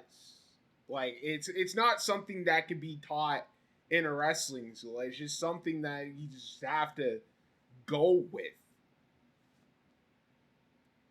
Josh, your thoughts on the match itself and this ending in general? A damn fine way to end the show. A very solid match. Sami and Neville delivered pretty well on the main event. I enjoyed the whole tension of people not wanting Sami to sink to a low just to keep his job. This match did everything right. Well, afterwards, while the celebration's still going on, the locker room starts to pan out and come out to the ring. You see the Lucha Dragons and Enzo Amore, Charlotte. Sami Callihan is still here somehow. Wesley Blake and Buddy Murphy are out here. They are both heels at this point in time. Ty Dillinger is also out here. I think Dana Brooke is here as well. But the most important person in all this, Kevin Owens, makes his way out and just gives Sami a big old hug before anybody else in there. And the crowd pops because it's like the first time they acknowledge that they're best friends, but it's such a big moment that obviously that they had to share this moment in front of everybody. And then Sami gets a fucking hooray, and then the confetti starts raining down in the ring. But while this is happening, Pac is there sitting sullenly, and then Sami sees him, and he picks him up, and he is like, puts his hand out. Pac kicks his hand out of the way, gives Sami a big old hug, raises his hand, and once again, while Elias is there in the background. Once again, Sami just gets another like hurrah, hooray! Like this thing goes on for a bit, and so they and everybody starts leaving, but there's only two left. Sami still has the title on his shoulders. He gets outside of the ring where he's met once again by Kevin. They show the graphic. They do show the graphic. He raises Sami's hand. They start walking out together up the ramp. And while that's happening, just shoves him as hard as he fucking can on that rampway, did Kevin Owens to Sami Zayn. And without missing a fucking beat, picks this motherfucker up, gives him an apron powerbomb of death, and kills his best friend in front of everybody. Kevin Owens makes his official debut and heel turn all within the span of like an hour and a half. And while after that, he just walks back. Regal comes out looking pissed. He walks past Regal, not saying a word. They get the fucking stretcher out, get Sami out of there. And that's how we end NXT Takeover Our Evolution. It's such a good shit. It's such a simple show. Like, this was before they started treating the takeovers as like pay-per-views and more like TV specials. They're still in the full scale. They're not in like. But it was so. It's not about who's going to be the big surprise in the audience. It's such a very like compacted little like. All the important shit that you saw in NXT gets settled on these shows. There's no, like, well, I guess there was one filler, but that filler at the end was only, like, for, like, 20 seconds, and even then, that was still to build up a match that they're gonna do on Takeover for better or for worse. But there's like no bullshit. There's like no bullshit. This is what you get. It's 5 matches. It's easy to watch, and it's fucking great. I'm gonna give this a B plus. That's probably like fucking nostalgia at this point talking, but like I still have very fond memories of this show. I love the main event. Women's match is also really good. Kevin Owens' debut is one of the best debuts they've ever done for that company. And look, we still got the Demon, even if that tag match wasn't like the greatest tag match of all time. And like the Lucha Dragons fucking showcase was also pretty alright. And Bull Dempsey was there. So yeah, I think this is a B plus show. I agree, B plus. Josh.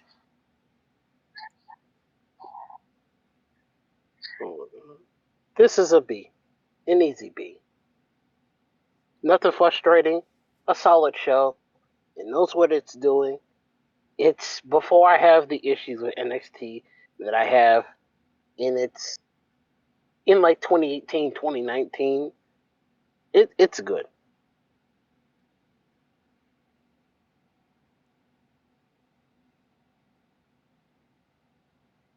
All right. Well, overall, B plus rating for NXT Takeover, our Evolution. But coming up next, it's going to be the start of the new year, Adam. The start of 2026. And I couldn't think, and with the start of a new year, that means that it's going to be a new schedule for the review side. And we're starting off with us. We get to pick the reviews. We're going back to when we used to pick. It's gonna be us picking the shows this time around for a month for our guests. And so I thought, what a better way to introduce the new year with the New Year's show. And we already did the first one in 2006, but what about the first one? So me and Adam and CJ are going back all the way to 2005 for the first ever New Year's Revolution show, which features obviously the elimination chamber match for the World Heavyweight Championship with I believe it's Shawn Michaels as the special guest referee. Yes. On top of that, oh my. I told you. Lita and Trish for the women's title. Wait till you hear how long it goes. Eugene and Regal defend tag titles against Christian and Tomko. Muhammad Hassan fights Jerry Lawler. Payne and Snitsky. And Shelton Benjamin and Maven for the IC title. And maybe it happens again.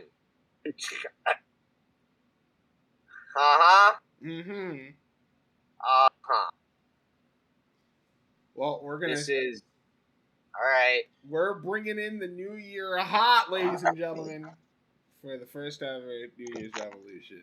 Oh, it's good to keep going because, I mean, week after that, hell yeah, it's time. WrestleMania 3. Oh God! I've waited.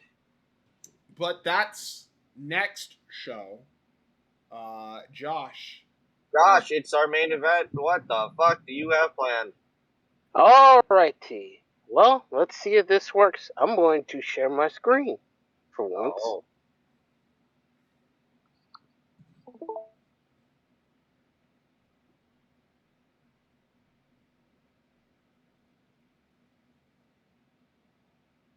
Can my screen be seen? We're doing Hangman again? Yes, we are. Mostly because I didn't want to put y'all through a whole nother trivia thing again. So I decided to take it easy. It's only 10 things, so we're in and out as quick as possible. Alright. It is just 10 wrestling moves that have names.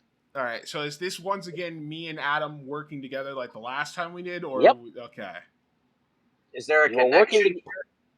There is no connection, so you don't got to worry about connecting pieces So we together. just gotta figure out random there any- ass wrestling moves.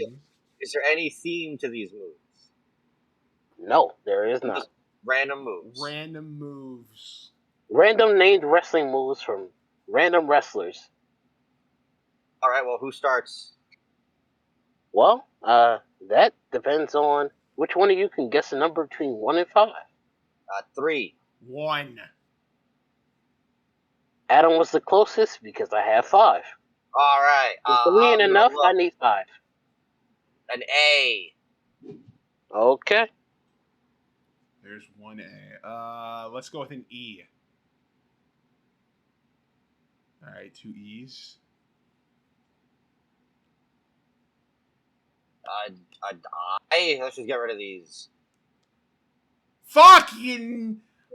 Oh, Come on. Oh, I see. Okay. All I right, was like, motherfucker. there's health bar. Let's go with an O. All right, 2 O's. I had to fucking get this back on track. Oh, okay. So an F. Yeah. See, I knew that was of. Huh? What could that be? You Let's should say try T. T. Yeah. And then H. Kip. Oh. Well, it's not what I thought it was for a second there. A blank. Dive. Say a letter. Can I guess? Oh. Go ahead. Is it Wrath of the Gods? No. Damn it. I thought Matanza. Oh. That word is... God. You see that word at the end? You think that's gods? I thought he might have misspelled it. He misspelled a 4-letter word. Sure.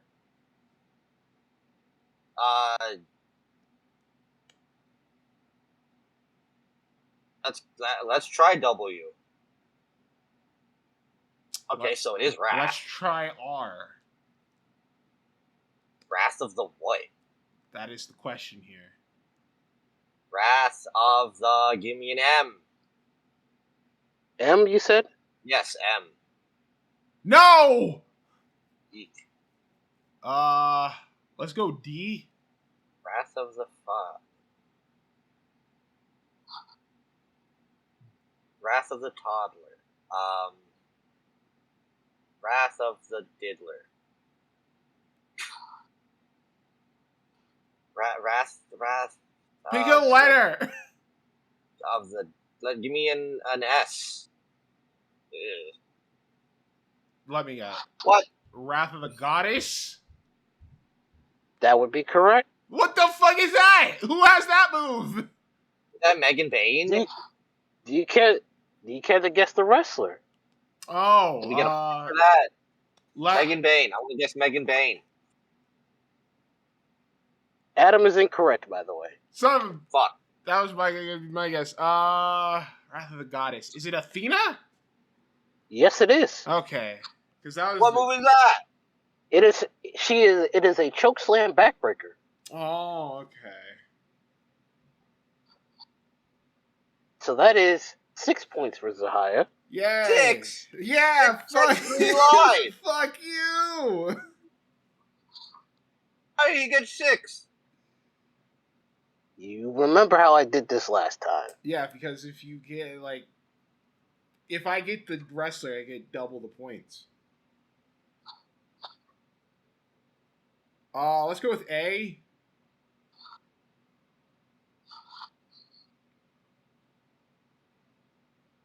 That's all you, buddy. C. Huh. B. 2 B's. Oh, I mean, if it's working, right? D. Motherfucker. It was working. Let's try it with an actual possible. Let's try an E.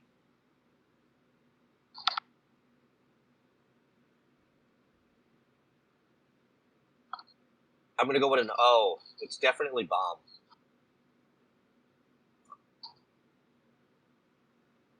Let's Bomb? Let's go with an M. Who's Bomb? Who's Bomb is it? Give me a T. Give me a T.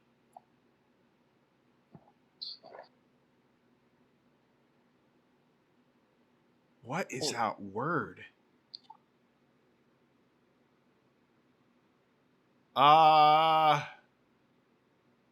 Fuck. Give me a... Let's try a G? No! Let's go with an R.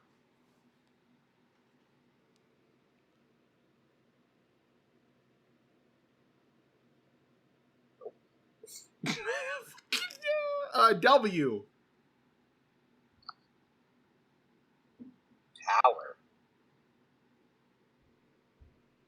Tower something Bomb.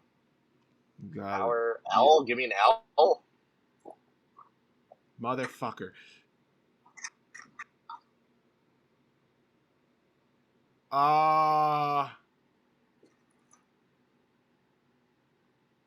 Let's try S.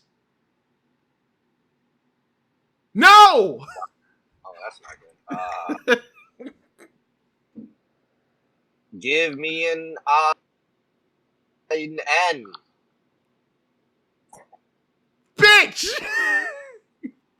Tower Hacker Bomb! Who has Tower Hacker Bomb? It is the phenomenal AJ Styles. Oh, is it the fucking... That's the fucking... The Torture Rack Bomb. Torture Rack Bomb. It has a name? Yes. I hate wrestling. So no points for anybody. All right. Adam, you start this one. Give me an S. Give me an A. Yeah. Let's go with an L. Oh. Yeah. Oh, it's hilarious.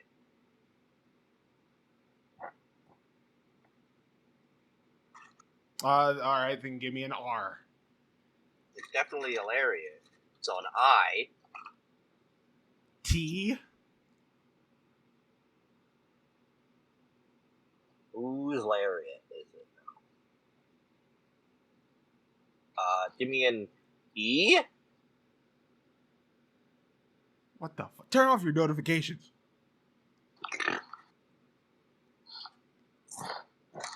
All right, Zaya. Give me an F. No! Is that 2 words? It is. No, the T and the B are they? That's together still, right? No, it's 2 separate words. But it's just 3 words. Yes.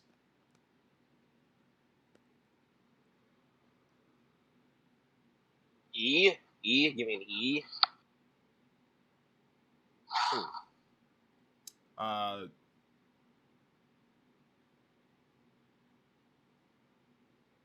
What could that word? Because there's no...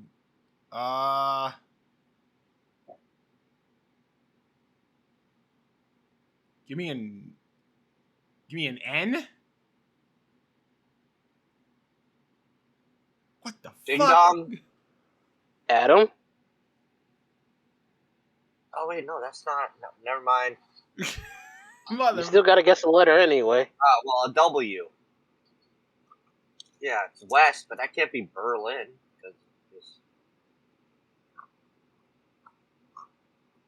All the letters are already in. West? What? Give me an O. Well, okay. Oh, ding dong? Adam? West Brooklyn Lariat? Fuck you. Guarantee you can't get what the fucking wrestler is. I'm just gonna say Which Eddie Kingston. Nope. I'm not gonna give Zahai the points if he gets it, to be fair. West Brooklyn Lariat. Low key? No. The man who won the ROH World title with this move, Homicide. Oh, that's fucking... Yeah, you're right. So Adam has 4 points. He is in the game. Still don't got 6. I got more than him. No, you don't. You literally do not. Ah, wait, what? What do you mean? I got it right. You got the wrestler in the move. Yeah. And it's 6-4. Yeah. But I did the same thing he did. No, you got the name right. You didn't get the wrestler right.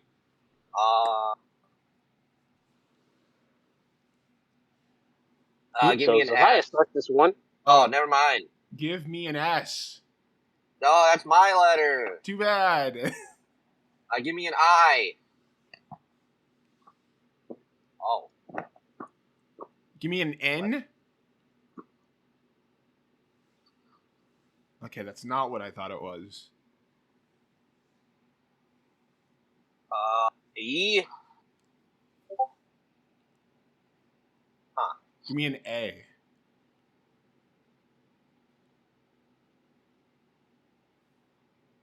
H. Fucking hell, Adam. I don't know. You tell me what that says. Give me an M. Alright, what is that word? I'm going to go with an R.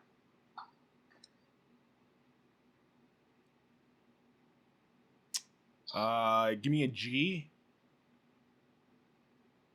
No! I'd like to guess. Really? Go ahead. Implant Buster? Bitch! Oh, yeah. And obviously that's Awesome Kong.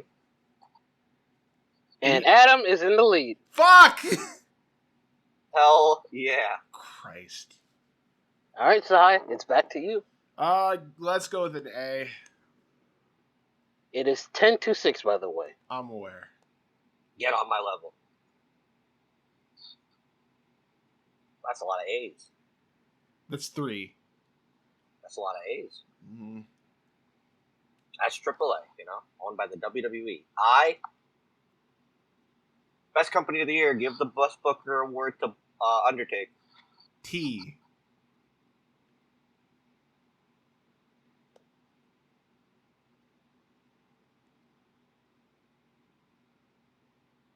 An L. Christ. All right. Hell yeah.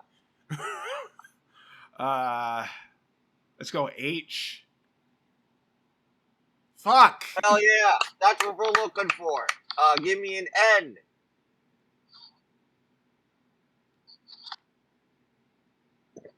Huh.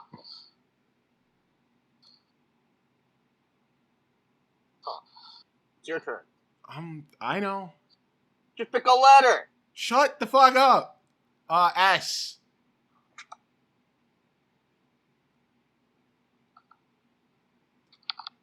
Ding dong.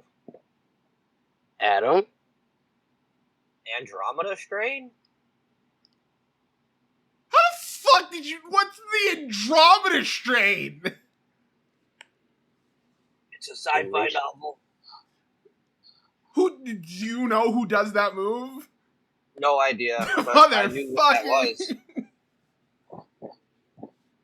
Would you care to guess the wrestler? All London. Nope.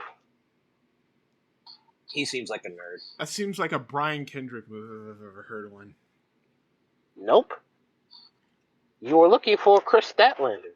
Of course. See? Yeah. There you go. It's your space. Yeah, well, yeah.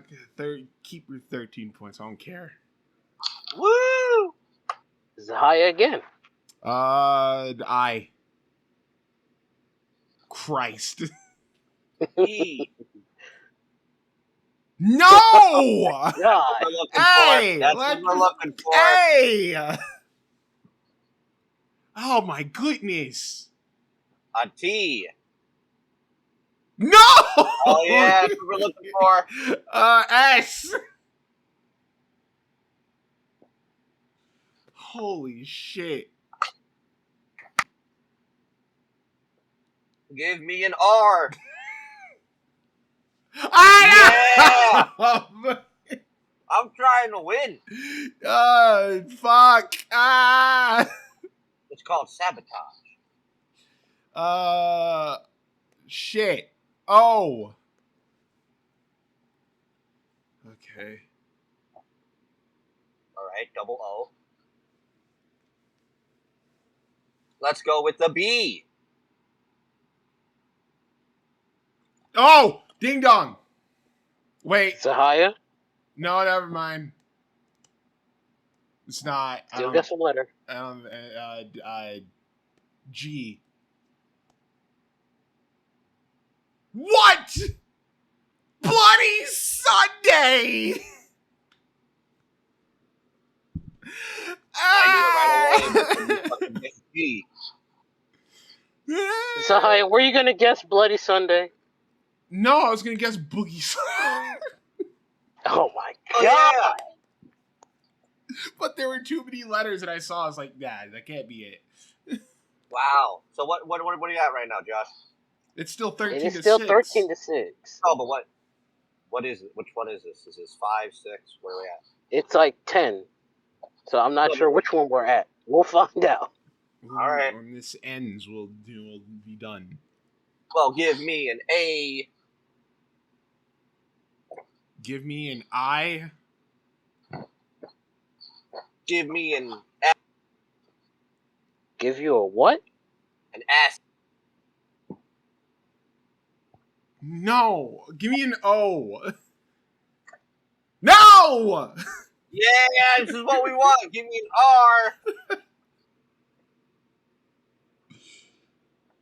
R. Give me a B.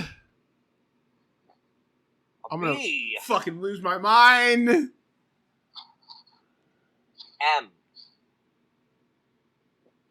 This is fucking Wow. ridiculous. E.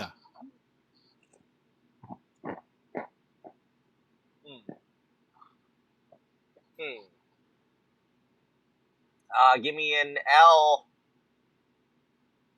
Yeah. Give me a D. Well, it's definitely a driver, so give me a V. Ding dong. Zahaya? No way. Pump handle driver? What? No. Pump handle driver. You gonna hate me for it. You gonna hate me when you realize what it is. Well, he said manhandle, so I'm gonna go with the H for the handle here. So, well, it's handle. Go ahead. What is that other word, though? Yeah, we'll just get the N out of it. Alright, yeah, sure, N.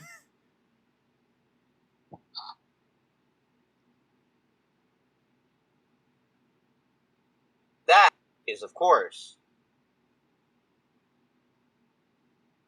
gonna be a T. Fucking what? Punk! I'm gonna lose my mind. I told you you were gonna hate me. I told you you were gonna hate me. Josh! I told you you were gonna hate me.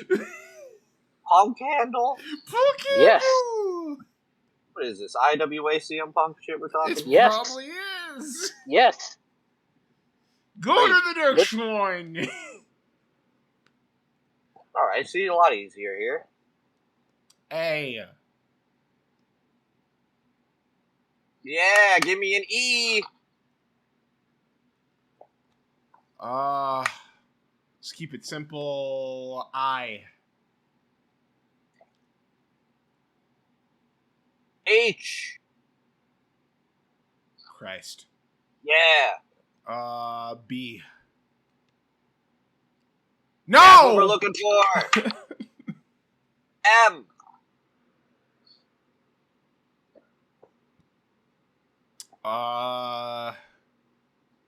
N?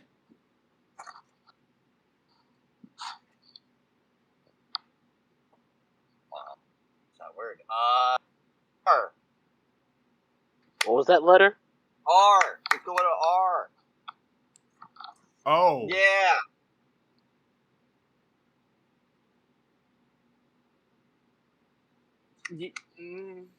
C. Oh. Oh, ding dong. Ding dong. I heard Zahaya. Cow No! mutilation. Well, that is Bryan Danielson's move. No, it's not. Yes, it is. That's Wheeler Yuta's move. Yes, it is. No. So, Alright. Zahaya, you are at 10. Ah, fucking finally. Oh, I'm still winning. Yeah. Who cares? All right. D. E. Wow, that worked. You said E? Yes.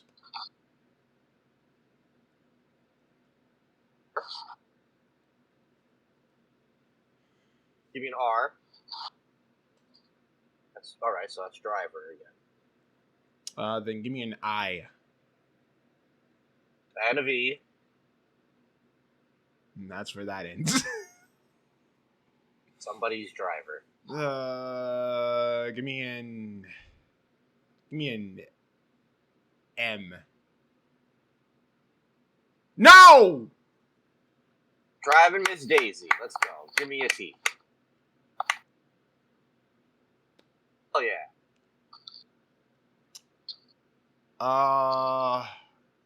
O?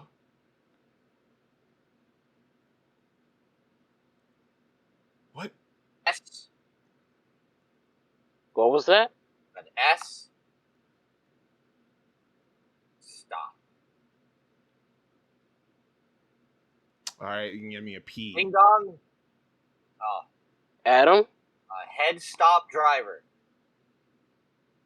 Nope. I tried.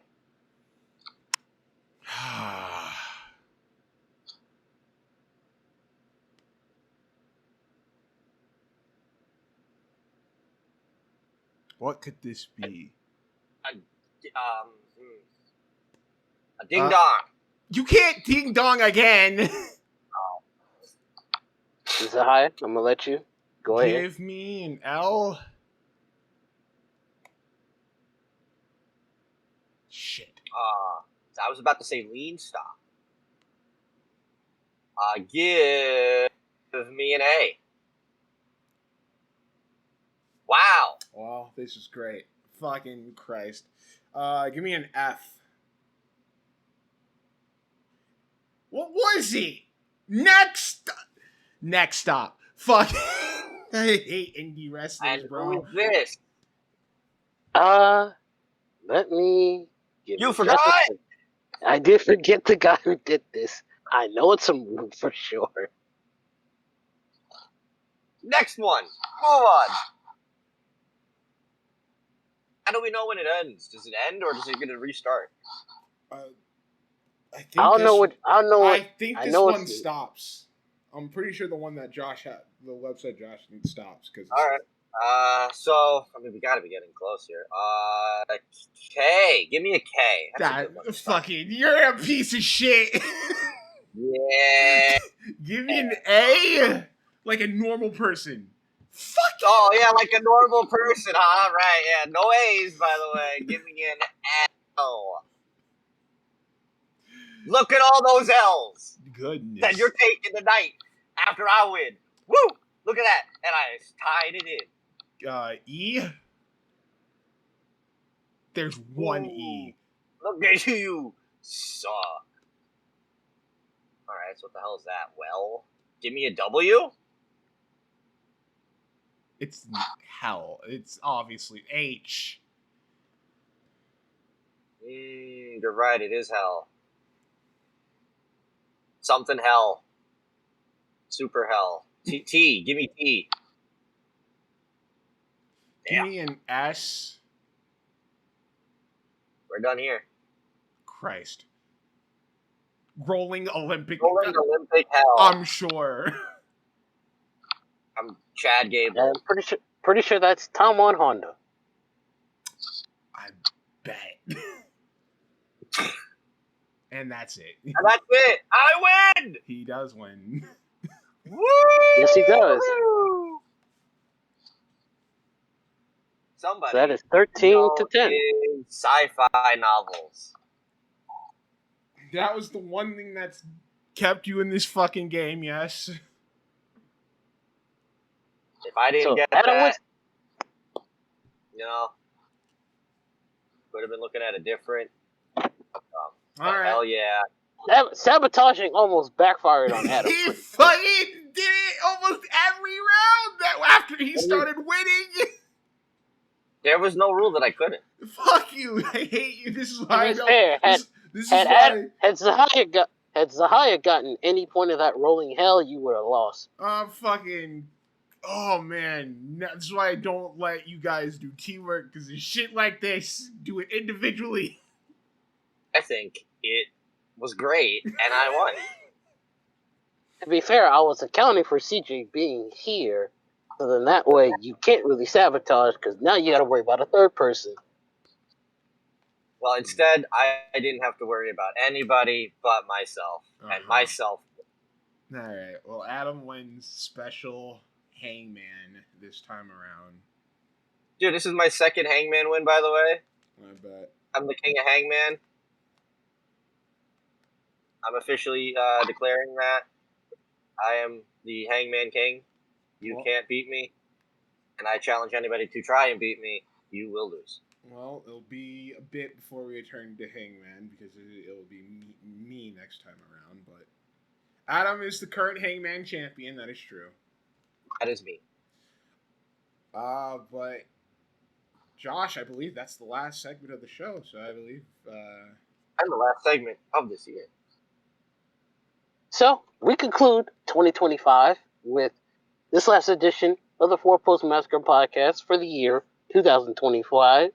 God forbid I'm not going to remember what Adam's name was, because that name kind of annoyed the mess out of me. Kalisto. Come on, it was a good one. Kalisto. You think I'm going to remember that? Yeah, because you like to take a toke. Okay. Again, you try coming up with 200. Forget it. You try keeping up with all of those 200 names, by the way. Nobody told you to do that.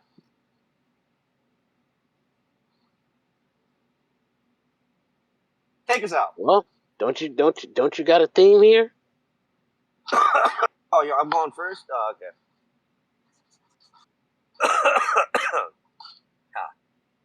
Support independent pro wrestling. It's the backbone of our industry. Without them, there is no future. So please go out of the way. Find your local indie. Give them some support. Because you never know. They could be on Hangman. Zahaya. yes. Would you care to have some last words for the people? Yes. Beforehand, as always, you can check us out on Podbean, Apple Podcasts, and YouTube. As of currently, right now, we are currently looking to put out Survivor Series when this episode holidays and ending something else. We had to put it on the back burner for a week. But by the time you hear this, it should be up by on the channel. Along with probably the start or the startings of a special 3-show thing that I'm doing. And we're introducing a junior title. I haven't told him that yet. No, I just got that right now, so that's wonderful. I got a whole tournament going on. Go ahead, go check out the Four Post Massacre podcast YouTube channel. Up now. You can go ahead and subscribe, share our videos, like the videos, do all that fun stuff, because all that gets more eyes on us, and we'd like to interact with you guys more often. So go ahead, subscribe over there. Go check us out over there. But my final message for 2025 would possibly be stop with the parasocial relationships with these fucking wrestlers. You don't know them. They don't know you. It is completely fine to be a fan. It is not all right to be a jackass.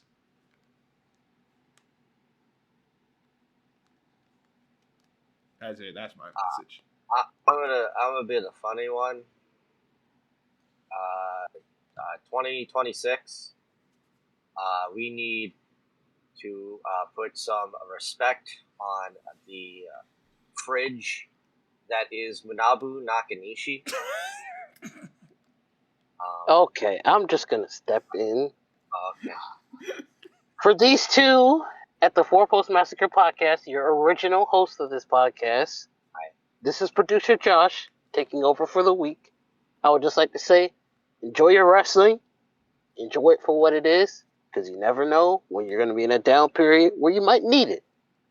Especially in times like this where the world is kind of crazy, and we're going to need something to take our minds off of everything going on. Do also remember that these wrestlers are still human beings capable of stupid stuff, just like everyone else. So, to his point, don't have a parasocial relationship. Understand they are what they are who they are, and let it be for what it is. But till you hear from us on this podcast, or on the Four Post Massacre Saturday night's main event show that's usually going on, we'll catch you all later. Yep. And remember, never give up, unlike John Cena. Remember, next week we will be here with CJ to start off the new year. We'll be talking about New Year's Revolution on that show. I will also have a game set up for everyone by that time as well. And we will also start the 2026 season, which will officially be the last season for the podcast. So we're going to see who will be the last ever 2026 guest winner come the end of 2026. But until then, thanks for listening, everybody. Thank you, producer Josh, for hosting the show. And we will see you guys next episode.